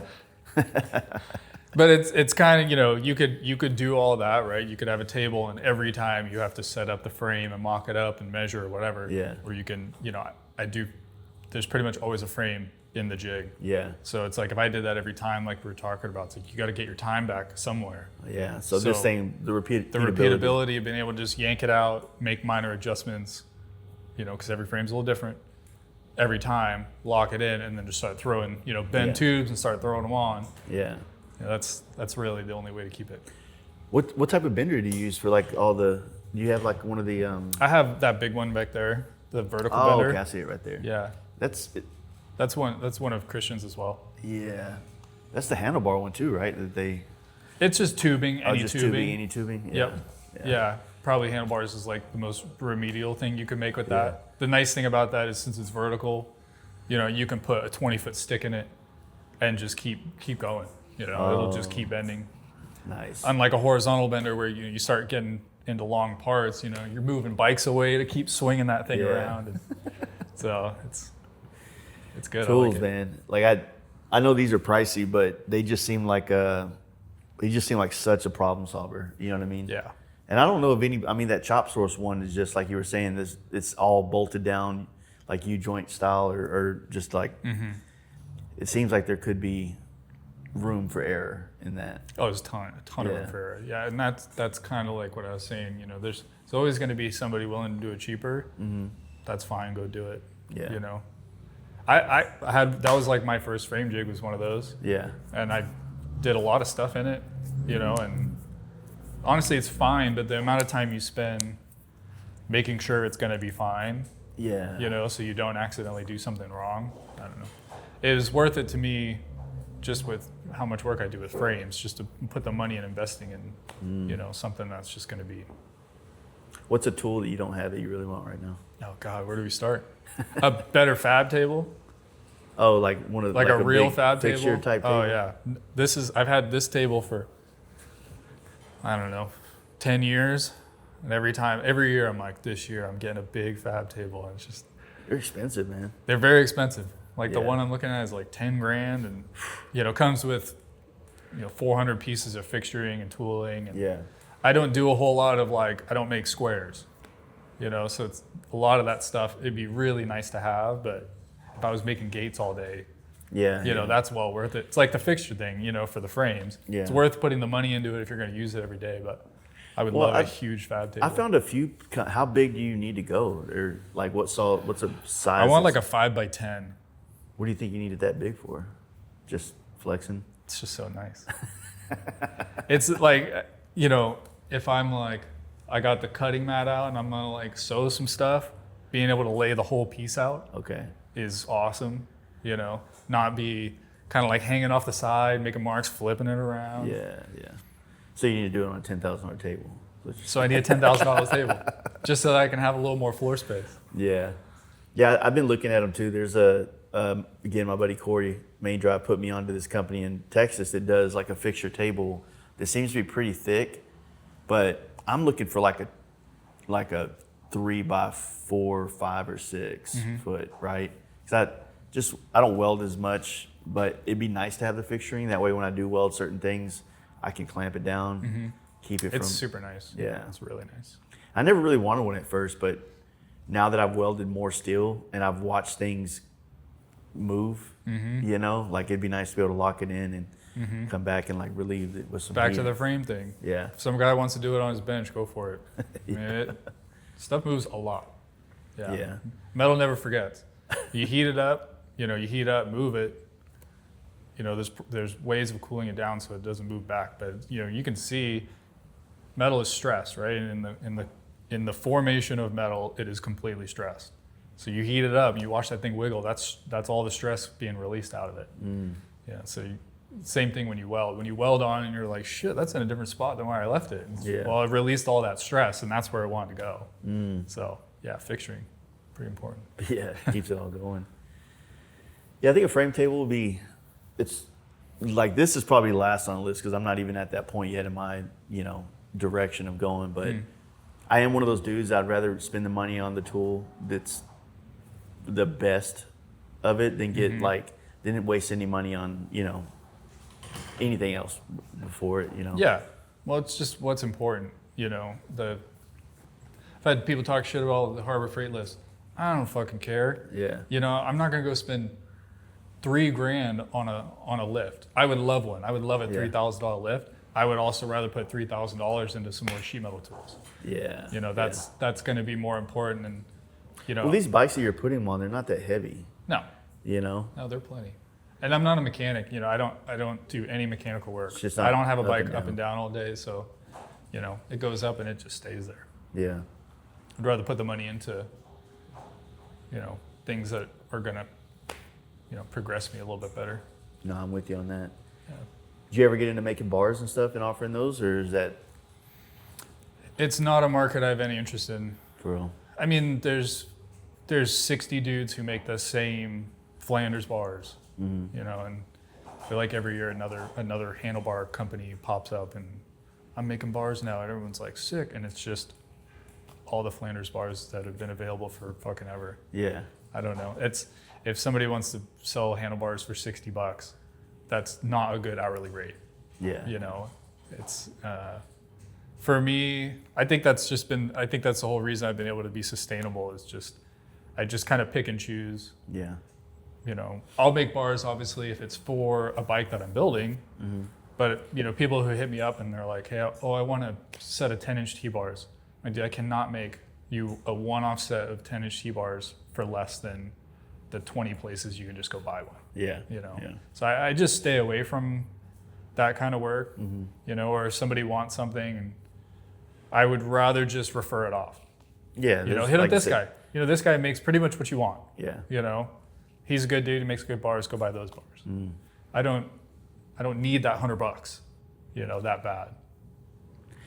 You ever thought about doing like the casting stuff, making any of those kind of parts? Yeah, I used to. Oh. That photo up there with the green, the yellow corner. plug wires, like those are cast floorboards I did shit. I don't know, a decade ago. Shout out Daddy Dave. Daddy Dave helped me with those. But casting's really fun. I think the guys who are doing it, I think their stuff is pretty cool, and I can't really see myself making anything cooler than what they're already doing. Yeah. I'm very much like if somebody's got a cool thing going, yeah, I don't need to also try to do that. I would rather, I try to do my best to like, if somebody makes a cool part, like, I guess I don't have any on those bikes, but Andy Pangea makes a cool little mirror. I like that mirror. So I just keep buying that mirror, If I was going to make a mirror, I'd probably make something similar to that. So I'm not going to, I'll just buy that one. Yeah, 100%. I wish there was more of that, because I don't think there is. Yeah, I mean, I think for me, the learning how to make something so that I can make something for, like if I'm building my own bike, which the goal is at some point to be completely 100% self-sufficient in doing so. Well, yeah, I'd like to be able to make my own bars, like you said, and make my own trinkets and things like that to offer this one-off kind of piece. Yeah. Even if they would kind of have maybe, like inspired by, this one or that one. I'm also one of those dudes, like I'm quick to give credit to wherever my ideas come from. I'm not a dude that they wants to sit here and go like, well, Well, people know anyways. Yeah, 100%. So if you don't just say like, I made this part because I really liked this thing. I loved this thing. This is kind of like my own spin on it. People know already where your idea came from. Like nothing that any of us do is new. Yeah. It's all a reiteration of something that either somebody did 10 years ago or 40 years ago. Yeah. It's very rare. It's very rare that I see something I'm like, I've never thought of that. That's the coolest thing. Yeah. Which when it does show up, you're like, fuck, that's sick. Yeah. That's awesome. Some dudes are wired that way, right? Just to kind of really think outside of a box in a way. I mean, that's always the goal. Yeah. You know. Yeah. Yeah, I mean, I feel you on that. I don't know. I'm at a point now where I'm really. I think someone had said it best. My buddy Justin at FXR Division, he hangs out with Mark and those dudes, or Mark helps out with the FXR Division. He had said it on this podcast he was on recently. How he's like, yeah, well, when I was young, all my buddies went and bought trucks and bikes, and I bought equipment. Mm-hmm. And I'm just like, damn. And he has that, 10 by 50 or whatever. Yeah. He's got a huge, like 3 huge ass fucking frame tables, all fixture tables. Yeah. Badass machines, lathe, the whole 9, laser tables, like he's just got it all, Yeah. But then he jumps in an old school truck that, I think it didn't work when I was there a couple weeks or last week, but it's just his priorities are in his tools and his craft, and it's so admirable, Yeah. Yeah. I mean, the equipment makes you money. Yeah. Yeah. Especially if you're in like that side of manufacturing. Yeah. Where it's more about production. Yeah, he has one of those tubing benders that's all automatic where you put it in there and it'll fucking flip the tube around and do all that stuff. It's pretty gnarly. Yeah. Yeah. Well, he said that they financed that, I think is what he said, but he's like, yeah, we're trying to figure out how to make more money with this thing to pay it off. Yeah. That's always, that's the hard part. Yeah. Like all this sheet metal stuff, I made all that because it's not going to make me money. I can't go spend, $4,000 or $5,000 on an English wheel. Yeah. So it's like. So you made that hammer? Yeah. The air hammer thing? Mm-hmm. Looks pretty planching intricate. hammer, and then that's a power hammer in the back. I made that. Oh shit. Yeah, it looks like something like I made that just to make patch panels for my car because the patch panels, like the one place that was making good stamped proper Ford tooling, they're gone. Nobody knows what happened to them. Oof. So I've made that whole thing just so I can make some beads that look right. That's crazy. Man, that's so sick. But somebody knows. It's like you can look at a car with shitty patch panels and be like, yeah, you use the shitty patch panels. Yeah, and I guess I'm from the school of like, we have this putty that fixes a lot of those problems, but that's not really, you don't want to have, thick ass Bondo spots all over a car, you know what I mean? No. I don't know. It's kind of like a point of pride too. Yeah. I don't know. I'm just kind of like obsessed with like making. I want to make everything. That's kind of the obsession. Like I'd go down random YouTubes of like I like that jacket. I want another one. I'll go down a random YouTube of learning how to make that jacket. And at some point I'll make that jacket. That's cool. It's just, so you actually make a lot of stuff like that, like what would you call it, like a tailor stitching kind of thing, or? I don't, like I've never done, besides like maybe hem and pants. Okay. I am not going that direction of like trying to make clothing. Yeah. But yeah, I'll make bags, I'll make purses, like I'll make my girl like, I'll sew her like leather purses. And that's sick. I made my mom a handbag, and I just like having the option of like I could just do it. Yeah. And just, buy some material and sit down for a few hours. Yeah, it seems like the stuff you would need to get into like, making things out of leather is not that complicated, especially if you're hand stitching it all, like. Yeah. Well, I have a machine, so I can machine stitch leather, but I have like hand stitching stuff too. Nice. And it's not, for me, it was like I don't want to like downplay it. It's not like downplaying leatherworking, but it's going backwards for building an entire motorcycle to like making a handbag. It was a nice kind of like, this is something that I can do sitting in a chair. Yeah. Like that side of it is really not covered in metal dust. Yeah, exactly. I don't have to wear, glasses and a freaking respirator and just grind for 9 hours straight. It's still very difficult. Yeah. But it's just an easier, thing to do on your body, which I kind of found a lot of enjoyment in. Again, those are kind of the rabbit holes I found myself on YouTube, and just watching someone like, leather anything, like whether it's stitching it or whatever the tool is to kind of clean the edges up, and like all that stuff looks so satisfying to kind of watch. It's nice. It's super fun. Yeah. It really benefits you everything crosses over. Like I'll find crosses over between sewing a purse and, you know, metal finishing something, or just like a shape that you can make in this material you wouldn't think to make it out of this material. And you're like, okay, like I made a purse that was like structured, you know, and it's got points and things. And it's like I'm used to more pointy things, structured things because of the metal. Yeah. You know, you take it one side, you do enough research, you find some real structured leather that you could basically fold, you know, and now you've got like, I don't know, structure to it. But they cross over all the time is what I'm trying to get at. Yeah. And you'll pick little things, just like the, you know, painting into metal finishing something that's going to get chromed. It's the same process to make sure it's ready to be chromed as it is to ready to be painted. Yeah. You know.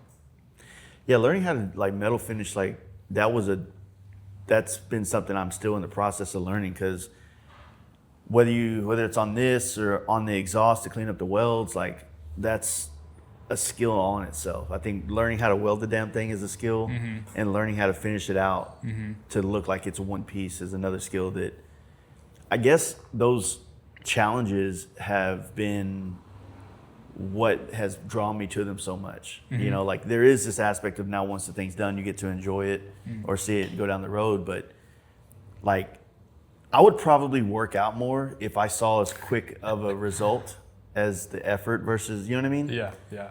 So That's why I don't do car stuff anymore. It just takes so long to kind of work get on the to same thing for months, you know, and I don't need the quick satisfaction, but I like it. I like being able to start and finish something in a day, and by the time you're done, you know, you can see a big change in it. You see progress like right away. Yeah, I haven't done car stuff in years, but I'm doing, you know, I've been working on this car for 5 years, and it's just now coming into like the ending stages. And I'm not burnt out over it, but I'm just like, please just, I'm ready, you know, I'm ready to drive this thing around, get it over with, you know. Yeah, just move on. Yeah. Yeah, I don't know, man. The cars as well, man. I just don't have the mental capacity to take it on. I think I try to go too deep into every little thing and not, I don't know how to not jump in the deep end of it. And I feel like if I let a car into my life with the intention of fixing it up, customize it, restoring it, it's going to take over everything. Yeah. You know? That's why there's so many projects get left, you know, halfway finished. I'm just wired that way though. Like I got to see something through. Yeah. I'm still hoping that I can find a way to manage my Good timing. time. Yeah, it's all good. But I manage my time because I really don't work on more than one project at a time. Yeah, that's good. You know, well, it is, but it's not profitable. So I finding a way to structure my time so that I can kind of dabble in 3 projects simultaneously, but be organized enough so that everything is like being done the way it needs to do. So like if I do a helmet, there's all these little custom colors, whether it's striping or airbrushing or shadowing, but you don't want to let that sit out for a week because then if you have to go touch up, now that shit's drying out, things like that. So it's like the juggling act. I'm trying to get a little bit better. If I can just juggle 3 balls, I'll be good. I don't need to do anything else. I cannot.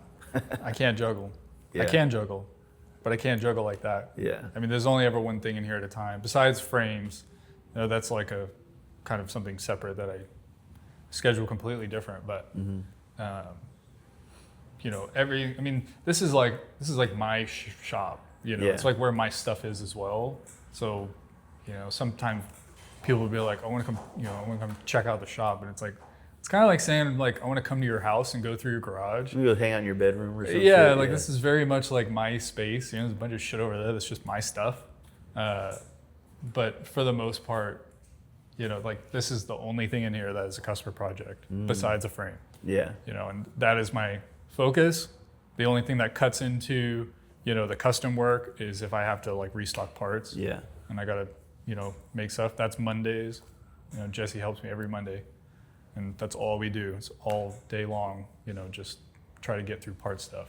Damn. And then Tuesday, Wednesday, I'll like try to finish through any of that. And then the rest of the week I do custom work or frame or, you know. Well, that's good to have like that separation so you're not like dragging out the same processes all week. You get a break from it. I cannot do production stuff. Yeah. I lose my mind. Just doing the one process over and over. Yeah. I'm not good at it. but it's just what you have to do for the part side of stuff. No, it makes sense, man. Well, shit, man. I think I don't know how long we've been doing it, but I think we're probably almost there. Let me see. I'm gonna have him banging on that hammer all damn day. I know. Yeah, we're good. Hour and a half. Anything you want to talk about? I don't know, man. You have the floor. That's hard. Not very good at talking about myself. I'm okay with answering questions, but. Well, I'm also like, this is the first time I met you in person today. We've chatted on Instagram, through buying parts and stuff like that. But yeah, so like I said, I'm just now getting to know you, so I don't know all the questions I should be asking yet. I ask you the basic run of the mill. Where'd you come from? Where'd you get into this? Where'd you do that? Like, what's the process? What's your favorite color? Those kind of things. Chrome. But yeah, just it's just, this is a busy ass week, man. I don't know how it is for you, but it's just been nonstop. I think, a lot of the work that I do is like long-term stuff. Yeah. So, it's not like I have anyone hitting me up like last minute I need a hardtail. Yeah. It's not going to happen. Yeah. So, the couple times that I've built for Born Free, it's always been for a customer. Okay. So, it's not something I can afford to do. Oh yeah. On my own dime. Same. I've got every year somebody's like, "You gonna build for Born Free?" I'm like, "No." Yeah. If somebody was gonna pay for it, I build every year. Yeah. It's not kind of come out of my pocket, I guess. How has it been? Is it something you seeked out, taking on customer builds and things like that, or is it far and few between? Or? All I did for the first 3 years was just customer stuff. Yeah. So at that time period where I transitioned to doing this full time, I was just taking whatever I could get. Yeah. I'm just yes to everything.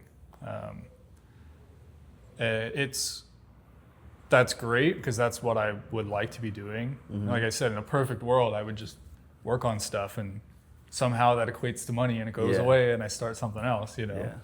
But it's exhausting to do custom work every single day, every single year, and never get slower or never run out of ideas or, that's why I just try to branch into having options. I have the part side of stuff. If doing a full custom project is out of your budget, I have as close to custom parts as I can offer that you can purchase. Mm-hmm. They're already done. They're polished, they're finished. You can just put them right on your bike, and you can go that route, or I can, do a full custom project for you. Yeah. And just trying to kind of diversify the work and the things that I can offer, like frames. And, I do some sewing stuff now, which nothing's on my website, but soon there's going to be some stuff on my website. Mm-hmm. Every tool's got to make money. Yeah. So, I bought that sewing machine a while ago to do all the upholstery in my car. And then it's like, okay, well, I got to make this thing to make money now. So now, more things. But I've found a lot of fun in, all right, I can sit and sew today instead of grinding all day. Just it gives me a break. Yeah, I think it's, the other person I know that's kind of like you is Fish from Alleyway Customs. I don't know if you met him. Mm-mm. I think he built last year for Born Free. He's out of Jacksonville, Florida, and he's a painter, fabricator, machinist, does upholstery. He's like a one-man show, and he just nerds out about perfection. Yeah. You know what I mean? Yeah. And he's got a lot of style and swag to a lot of his builds. Last year he was getting heavy into that resin pour stuff, so he had built for Born Free Texas, not last year but the year before. And then he was Born Free Cali last year. And the Born Free Texas one, he did this kind of a D-rake looking tall neck kind of chop that had a vulture skull in the tank. And it was he's just a whole theme behind it. And he's just, one of those dudes I think that the correlation is just you seem to be okay, well, I want to know how to do every aspect of this build, Maybe you don't want to get fully into mechanics and things like that, but you want to know how to make the seat, the shapes of this, that, that stuff's rad, you know. It's not always too. Sometimes you have to. Yeah. You know, there's so many people around here that do stuff, but finding people who can reliably do stuff, I mean, that goes for anywhere. That's not a here problem. Yeah. But, you know, while I have a project up on the lift, it's like I work for that person. And whatever they want out of that, you know, if I am going to facilitate having the seat covered and it comes out like shit, I got to deal with it. Yeah. You know, and that sucks to do that over and over and over with whatever it is, getting transmissions built or whatever. You know, it's you start, the pool of people you can rely on gets very, very small when, you know, it's business. And it really, at the end of the day, this is business. Yeah. You know, I can't risk waiting 6 months for something and having it be a piece of shit. Yeah. You know, because a lot of the times it's like, don't trust anyone that tells you can have it back in 2 weeks. You know, 6 months later, you'll still be waiting. Yeah. I unfortunately had that situation just happen with me for a customer on a paint job on a bagger, where like I said, I'm a one thing at a time, and this bike build that I was doing, this FXR build, it pushed into when I had projected to start on this bike, and then it pushed into where there wasn't much I could do prior to leaving on this trip. So now it's like first time I get back, but those kind of things suck. I mean, they call it paint gel, I guess is what they say when your stuff's at paint. Very common in paint. But do you take people's money up front? I only take half, and it's only to cover the cost of what it's going to be to do the bike. Yeah. And I don't take all the money, because then that motivation to finish the job is off the table. Right. Well, and that's the point I was going to bring up. Yeah. There's so many, I would say the majority of people, especially around here, you know, oh, I need this, it's going to be this much. They take your money, and then you just sit there waiting. Yeah. You know, and then what are you going to do? Because now you got no money and you don't have your parts, you know, or whatever it is. And like, anybody who is a reliable person does not need all the money up front. Yeah, 100%. You know, if somebody's being like, you need to pay all the money up front, they got to take that money and go pay their last debt. Yep. You know, it's not a good move for anybody, and it should be a huge red flag, but for some reason. Oh, it's a red flag to me when someone asks for all of it up front. I mean, there's like guys that I've dealt with for years that's just their policy, more so because they get burned on people not picking up their shit whenever they're done. But they have the integrity, they stick to their script, right? I contract everything. Yeah. So like if I'm doing a decent sized job, you sign paperwork, I sign paperwork. If you don't pay me, I own all your stuff. Yeah. That's my payment, you know? And I think that also weeds out a lot of people. I get people who don't want to sign a piece of paper, and I'm like, all right, we're not doing it then. Yeah. You know, it protects me and it protects you. It's both of us on this thing. Because if you don't show up for it, all right, I keep your bike. Yeah. It's mine now. Well, dudes act like they got money, and then when it comes down to it, they can't, you know. Yeah, that's Denali guy. Yeah. I get guys like that all the time where they complain about stuff, and I'm like, dude, you got a $100,000 truck outside. Yeah. You know, is your payment too high? Is that why you can't pay me? Yeah. I don't know. That's but just to clear it up, like I think that for me in the paint business, it is important to not work on your own money. So that's why I feel like a 50% deposit will cover the cost of the job. So fortunately on a bagger for me, that's roughly $3-ish grand of materials. Yeah. And then let's just say it's a $10,000 bagger paint job. Well, it's $3 grand for materials, and now I have $2 grand to float me through the process of doing this job until the payment comes. Yeah. And that is totally legitimate. I take deposits of material. Yeah. If I've got to buy a bunch of material for something, or it's something that I don't stock of a special order or something, that's payment up front. Yep. But there's no world where people have to have 100% of your money before they start. You know, it's just bad. It's bad business. It is. And I mean, like, of course you want the incentive of like to have a paycheck at the end of your job. You know, like that's why I used to hate doing insurance work back in the day. You know, you get a wrecked Harley in there and you start fixing it all up, and they cut you one lump sum. And then it's like, oh, fuck, I got 20 grand in my pocket. God damn, that part was that much. So you just start looking at it chip away, because you know that your part of that is only like 5 grand. Yep. But you're like, fuck, man, maybe I can find this cheaper, whatever the case may be. Yeah. But then that's not good for the customer. Exactly. Right? You know, now you're cutting their job short on what it should be, you know, because you don't want to lose your ass on it either. And it's like, it's probably better, like when you have the insurance stuff, it's probably better that the guy taking the money is not the guy doing the work. It's like, that way you're kind of separated from that. You just know you work, get that done this week, you get your paycheck. Yeah. And let someone else deal with all that stuff. But, yeah. Figuring out what to charge it's still something that I struggle with. Just because you don't want to steer somebody away because of a price, right? You would love it if you say, this is how much, and everyone just goes, cool.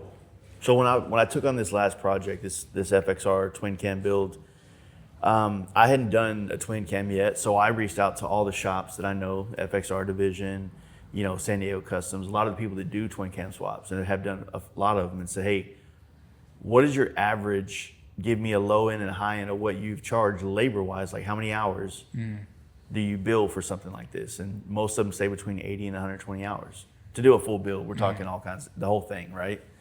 Not just to put a twin cam swap in and send it down the road, but a full frame off, frame up build, you know, 120 hours of labor and, you know, like fab work in the you know, changing out the cross member and stuff.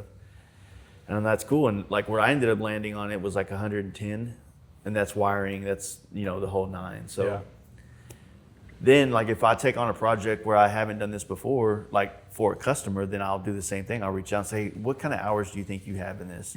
And then now that I've done the twin cam swap, now I know, okay, roughly I'm about 110 hours. I could probably do this one even faster now. You know what I mean? Because all the shit I had to figure out on the last one. Unfortunately for that customer, he was the one that paid for the figuring out stuff, you know what I mean? In some degree. I mean, I had like fucking 50 hours in wiring that I could only bill for like 8 or 9 of it. So it was one of those things. I learned a lot on that bike, like wiring. That was my biggest learning lesson on that thing. Wiring on those is no joke. Basically chopper wiring, but adding gauges, switches, and a lot of other doodads and lights and stuff on it that was just to learn. Now I'm like a proficient at it. Like I know how to do it, know what kind of gauge is going to give you the pickups, the sensors, things like that. Like if you're not running a cable for the front wheel or something, you know, so. Because there's a big difference in the type of customer that's into the bagger stuff and into the chopper stuff.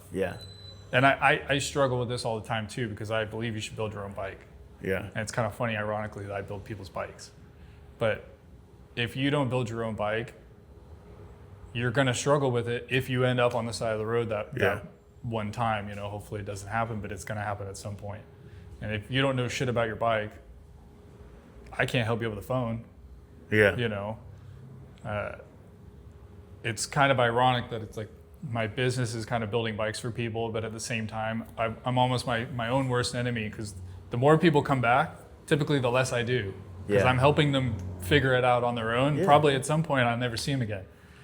Well, I mean, even if someone's paying you to like build them a shovel or a pan or something like that, there is a process that they have to learn that bike. They have to learn it the way we were talking about earlier. You start to get all that. And I think it's just, you know, you're iterating to them at the beginning, like, look, man, like, I'm going to get this bike done and I'm going to know how I started. And honestly, you might start it differently, or it might be a different fucking sequence for you, you know? I mean, I get that 100%, that you're kind of like teaching your customers how to be self-sufficient, but that's basically, but that's how it's supposed to be. I mean, I'm always hung up on, like, choppers are supposed to be creative.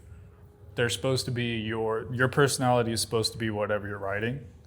And I just don't see that anymore. You know, I can see somebody else's personality in the bike that they're riding, because that person didn't touch it. You know, that's so-and-so's bike. You own it, but I can tell that that's so-and-so's bike. And I think that side of the chopper stuff has not totally gone away, but I don't know. It's just changed a lot. To where there's so many people, you know, building bikes, and they want to be a builder. I never wanted to be a builder. I just wanted to be able to afford to have a place to build my own stuff. You know, and it has evolved into this being like a full-time business, and I'm very grateful for that. I don't take it for granted. But at the end of the day, it is selfish. This is all for me. Yeah. And I want to be able to get equipment to make more things that I, someday want to do. Yeah. And that's really the end goal, is like, I don't need to be a big builder. I don't really care if anybody knows who I am, as long as it funds what I want to do. Yeah. That's the goal. Yeah. I feel like that's something that's maybe more achievable out here too. I mean, like I said, there's a lot of opportunity out here. There's a lot of, when whatever powers that be come to look for things to exploit in the motorcycle world, they look here, Yeah. For some of us on the other side of the country, we have to do a lot more to be seen. Not trying to woe is me or woe is us thing, but just like, I wish that you could be the baddest motherfucker in Waco, Texas. Nobody's ever gonna know you're there.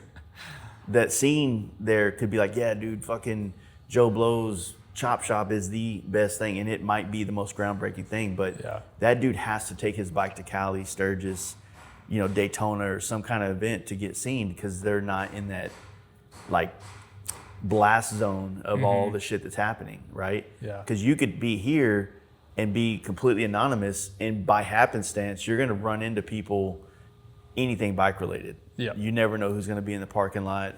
Maybe it's the next build, next customer, or somebody for a fucking pilot for a TV show. Not that anybody wants that, but Yeah. there's a lot of connection out here. Phoenix as well. you know?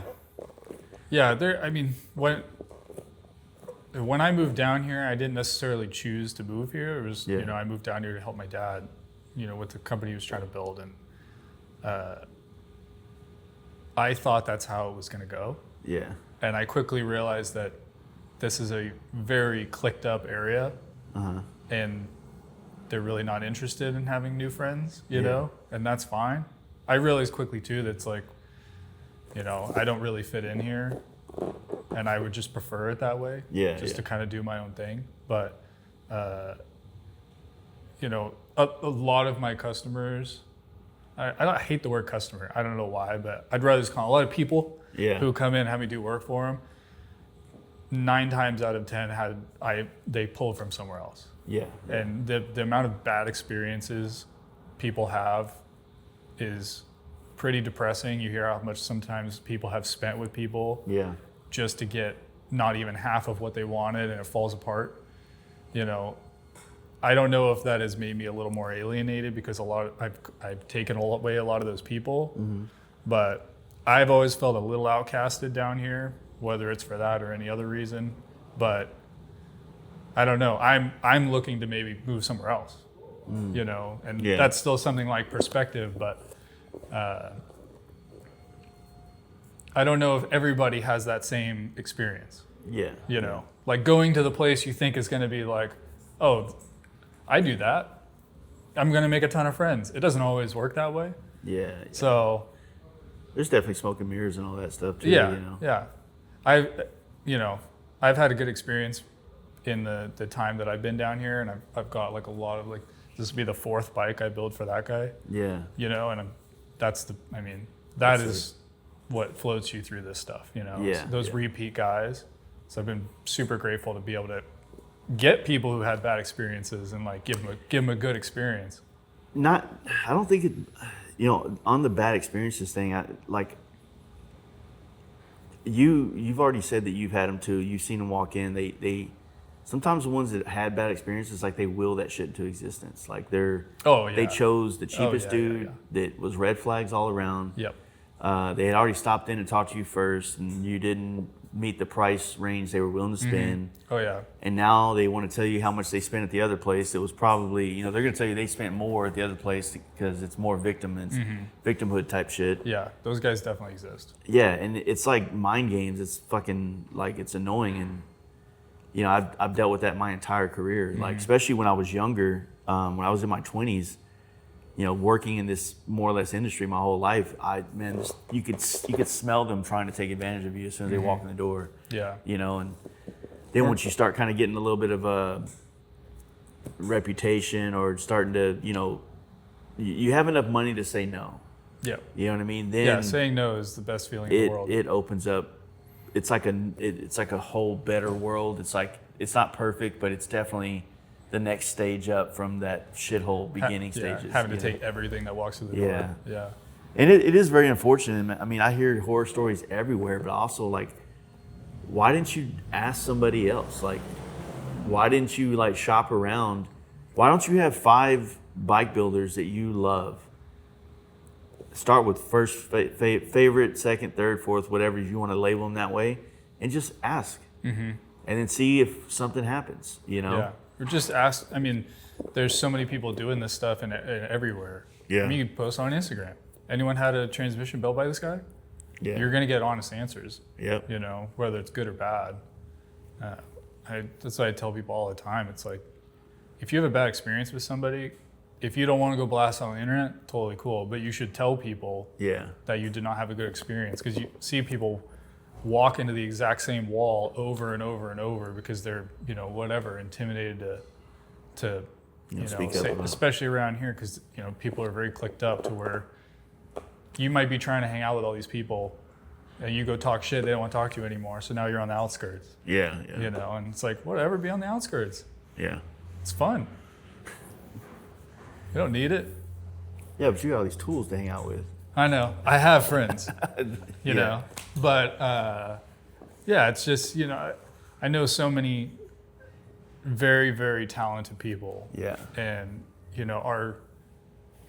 our entire group that we ride with, like, everybody has cool bikes. Everybody did their own work. It's a very talented group, but they just don't care about being in the scene. Yeah. I know so many people who could build an amazing bike for Born Free every year. Yeah. Or for this show or that show or whatever, but it's the scene that they don't like about it. And when you're really that deep into loving something, and you can tell, you like walk to a show and half the people there are kind of like pretending for the weekend.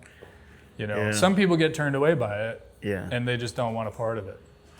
Well, I understand that. I understand like the whole part of like watching people dress up to be a part of a culture that you live and you love. Man, it's such a touchy thing, because I'm with you on that, but I'm also like, I'm a champion of the motorcycle industry. And without things like Born Free, without Chopper Fest or Sturgis and these big events, like the big industry just it crumbles. Without a place to show off the custom bike, the custom bikes don't exist. I mean, so there's like this there's this give and take, this tug and pull with like wanting to, like, don't get me wrong, like Born Free, I'm looking forward to going and see everybody, but when you're telling me about going camping by the river, I'm like, that sounds so sick. Especially right now after I'm kind of peopled out and I'm about to get even more of it. But it's like, it's the nature of the beast. Like, it's just what, out of Texas, like, I don't want to say I have to. I feel the need to show my presence at events like this. Not, so I can get podcasts from guys like you and other gentlemen that I've got to talk to, but like, I don't really sell anything. You know what I mean? I sell like a few paint jobs a year, and I try to get people to listen to a podcast. And I have a couple shirts, right? So it's like, I don't sell anything where so I kind of like have to be out more. I have to be seen. I have not seen, but I have to shake hands. More networking. And honestly, like I genuinely love like talking to people and finding out the same questions I've asked you today. Like, it really helps me like shape what I want to do, because I didn't grow up around this type of stuff. I grew up in a body shop, but my fucking dad had a MIG welder, and he looked away when he spot welded, and he didn't have a fucking hood. You know what I'm saying? So it was like, there's just so much to this that like I feel I found at a later age that I'm in love with, and getting to sit down with guys like you and others like you in this maker kind of like realm is like an education for me. You know what I'm saying? So it's the best thing. I mean, that's, I have strong opinions on everything, but it's all from a place of like loving it so much. I haven't stopped in however long I've been doing it. You know, every single day, 6-7 days a week. You know, it's never stopped. I've never not had something being built. Like I'm building something every day. That's good. Yeah. And it's kind of, it's all I need. You know, I went into it just wanting to do it for myself, and I'll go out of it just wanting to do it for myself. Yeah, I think inherently deep down inside, that's kind of like, you know, I think of my dream shop.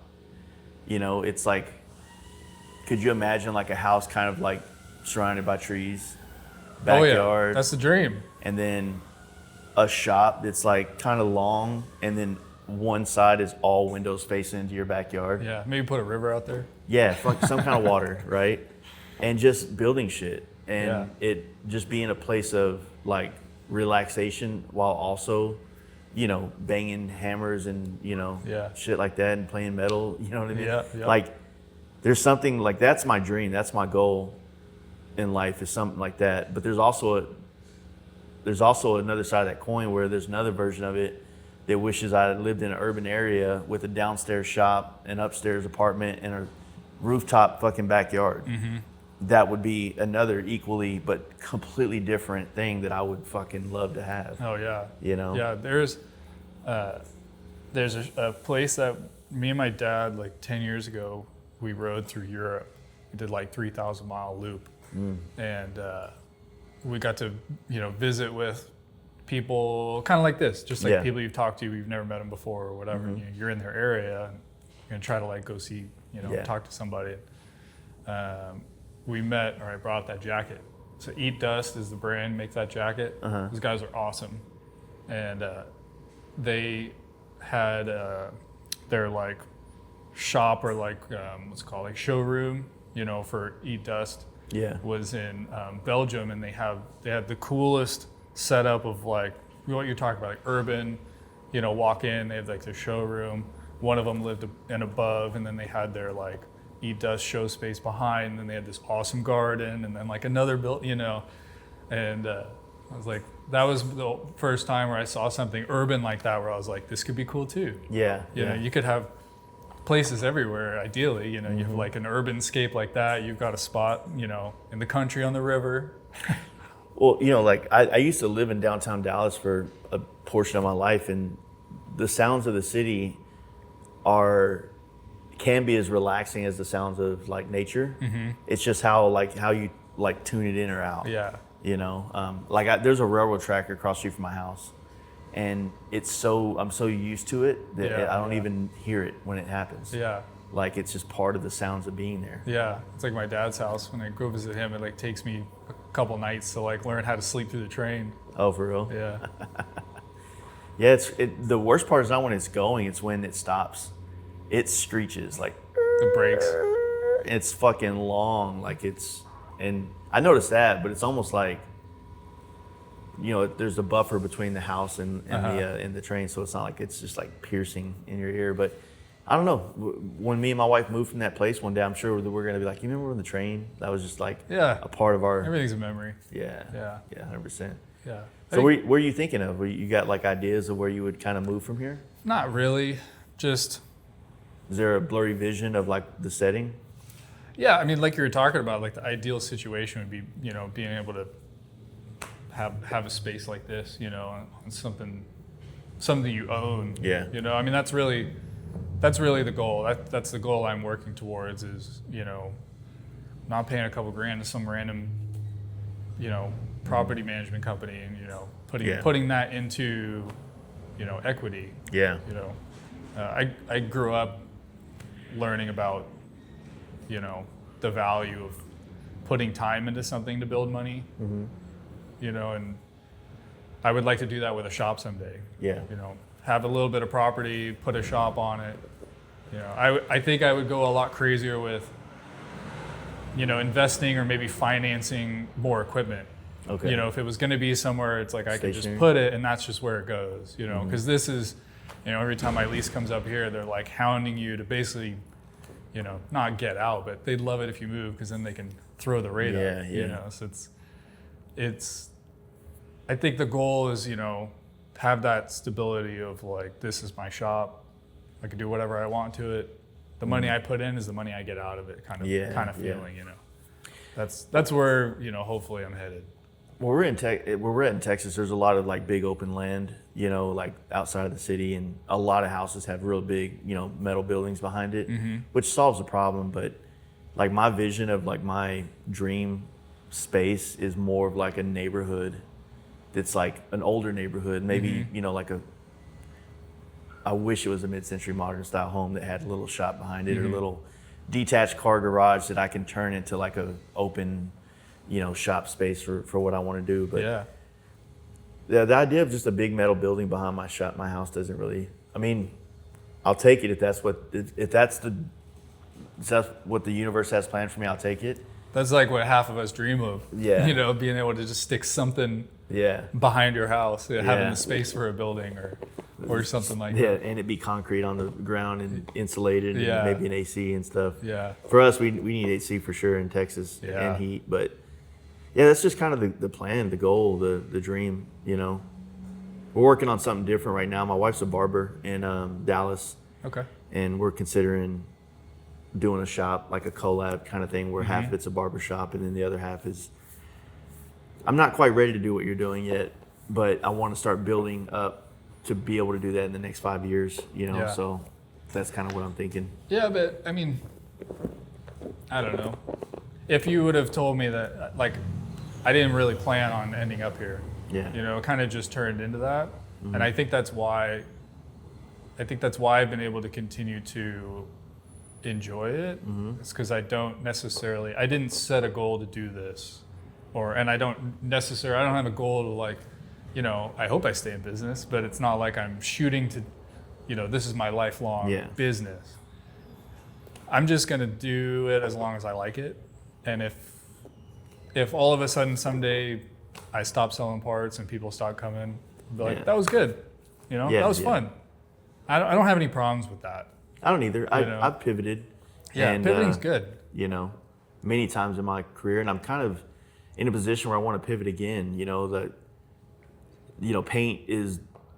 I owe everything to paint because it's provided my entire adult life, right?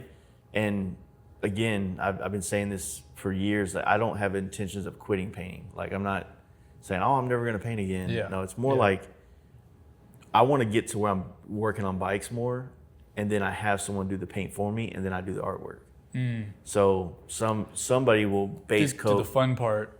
And that's, honestly, I used to travel the country and do that for other shops. So it's like, that's all I want. I mean, that's what I'm best at. I'm not a great painter. I'm just great at making it all work. You know what I'm saying? So if I could be building this bike right here and know it's going to go this, and have my guy that's going to come pick up the frame, mold it, prime it, sand it, paint it whatever color, bring it back to me, and I pinstripe it or do whatever I'm doing on it.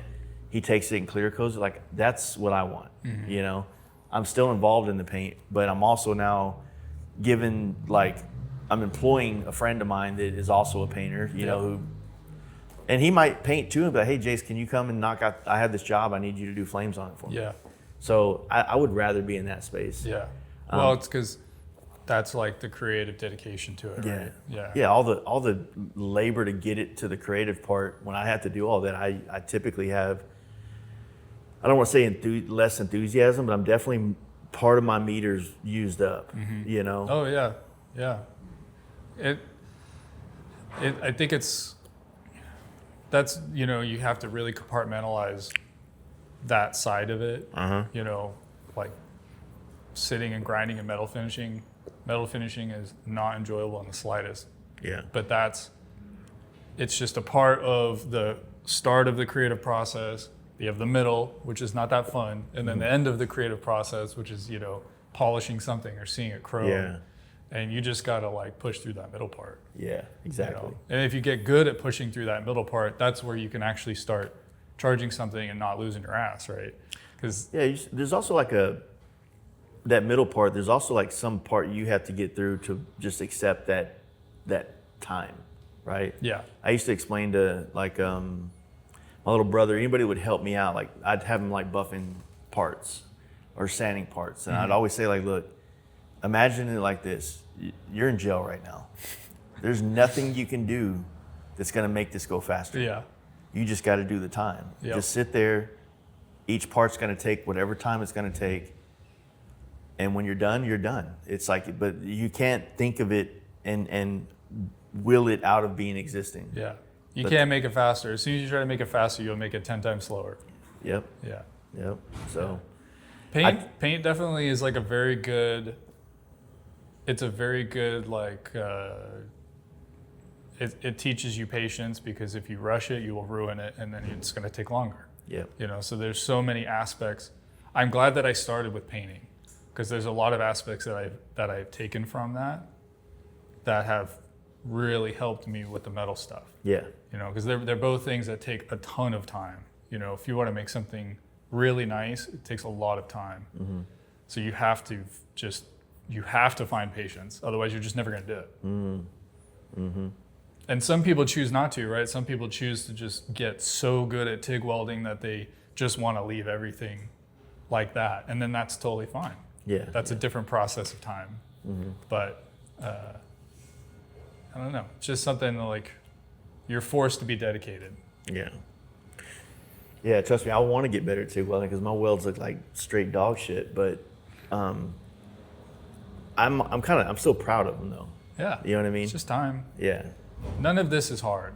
Yeah. It's just a lot of time. That's a good point. The creative aspect, I think, is what's the hard part. Well, would you say the creative thing is like a lifelong endeavor of building up a cachet of influences to help make creativity flow through you better? I mean, I think that to better understand what I'm asking is I think that all of my ideas are a culmination of everything I've ever been influenced by. Mm-hmm. It's flowing through me, and the other end is my creativity, but it's influenced by all these things. You know? So. I think that's just any creative brain, right? You're just gonna just take things. My girlfriend's always like, she kind of jokes at me because I'll like think of something, I'll mention it, I'll look it up for like 2 seconds, like skim through a video, and it's like get like one piece out of it, and I'm like, that's all I needed out of it. Yeah. I just had this random thought, and then I want to just look it up really quick and take that one thing out of it. It's like I don't need to watch the whole video, and I'm not even interested in. I forget what I watched. I watched something when I was making something. I watched a video completely unrelated because I was just like, I wonder how they do it if you were going to use this material. You know, it was like a woodworking video, and it was like that was all I needed to like trigger something to be like, okay, but if I take it to metal, you had the question already that you're looking for the answer. Yeah, you know? Yeah. I say that to a lot of people. You know, if you have a question, it's way easier to find the answers you're looking for. Yeah. Or the more precise the question, not how do I do leather work? Yeah. It's more like how do I do this thing in leather work? Yeah, how do I do this one task? Yeah. So when I was learning, teaching myself how to edit these videos and all this shit, you sit down, you have this editing program, and at first it's a little overwhelming. Yeah. And then you have like 500 clips, and you're like, well, how do I start? And then, there's keys, that shortcuts and this and that. And you just get to this point where it's like, all right, how do I do that one thing? I've seen it happen in other videos. And you try to vaguely search it on YouTube, and then you see it, all right, cool, bam, add it to the thing. And then when you do it over and over again, now it's all like, you're not even looking at the keys anymore, it's like you're typing and shit, Yeah. And that's just time, doing anything. I think it also gets back to the creative brain is like, you can figure out stuff. There's plenty of things that I do that are probably not the right way. If you went to school and that's how you learned it, you probably, get made fun of for doing things certain ways. But it's like, well, if, like you said, if you have the answer or you have the problem you're trying to fix, if you have a creative brain, you can get around it in 1,000 different ways. It doesn't always have to be like that's a good point, because I've always said that I'm a very, very good problem solver. Yeah. And I think the creative brain, like what you're talking about, is because of that, because I'm always seeking answers for things. Yeah. Like I've always, I haven't filled out a resume in probably 20 years, but it'd be one of those things I'd be like, I'm proud of that. I'm like, look, whatever problem is going on, if I understand the structure of the business, I will find an answer to the problem. Yeah. You know what I mean? Oh yeah. I have this long-standing joke that I'm going to start a consulting company. It's just like, Yeah, I don't know. Problem solving is just, I keep saying creative, but if you're creative, it's easy. Yeah. It's like easy to come up with solutions when you don't have like a one track of this is all I've learned from it. Yeah. You know, if you can learn how to get over different things from taking a piece from whatever, the ways the mechanics are put together and the way construction goes together with metal or whatever, and then you take that to like fixing your sink. It's the same shit. Yeah. You know, it's you can literally fix anything if you just are willing to like compartmentalize the little things you've learned from everything. Yeah. You know. Well, there's a lot of crossover in everything that exists. Everything is a crossover. Yeah. Yeah. If you can be a plumber, you can be an electrician, you can be a fucking construction builder, you can be a mechanic. If you don't have the interest for it, you're never going to do it. But if you've got the interest for different things, I mean, you can do everything. Yeah, 100%. All right, now we're probably at 2 hours. Well, I appreciate it, man. It's awesome to finally meet you, see the shop, see where these parts that I use come from. Yeah, I appreciate it. You guys listening, man. That bike I'm looking at right outside the door is chock full of products from this shop right here. So, you know, don't hesitate to check them out. Links down in the description. I appreciate everything, man. Yeah, thank you. Thank you. All right, bud. Well, guys, I hope you enjoyed that podcast. I want to thank Scotty again for sitting down with me, taking time out of his day to share all this history and all this stuff about him, his shop, and what he's got going on. Again, I've used a lot of his products on my chopper build last year. That's how I came to find out who this dude was. I loved his parts. Definitely would endorse that. You know, if you need some stuff to help your build move along, he makes a lot of great parts that definitely help move it along. Again, guys, said it in the intro, we have some cool stuff coming up. Born Free Texas 5 going down. Also, Cowboy Harley Davidson is going to be the hub for everything with King of Baggers this year. So check those out. Going to be a great time. I'll see you at both of these things. We're doing a lot at Born Free. We're going to be doing some stuff at Cowboy Harley Davidson as well. And can't wait to get out there and do all this stuff, man. It's going to be a great time. Now, great time is my word. So I need to script this more, but I feel like if you guys watch me read it, it doesn't feel authentic. So yeah, I don't know. Anyway, thank you guys for watching, listening. Really appreciate it. We got some great podcasts coming up soon. Going to be a good time. Going to be a good last half of the year. This year's already freaking almost over. It's pretty insane. This summer's been insane. Yeah, I don't know. Anyway, you guys have a good one, and we'll catch you on the next episode. Don't sleep on it.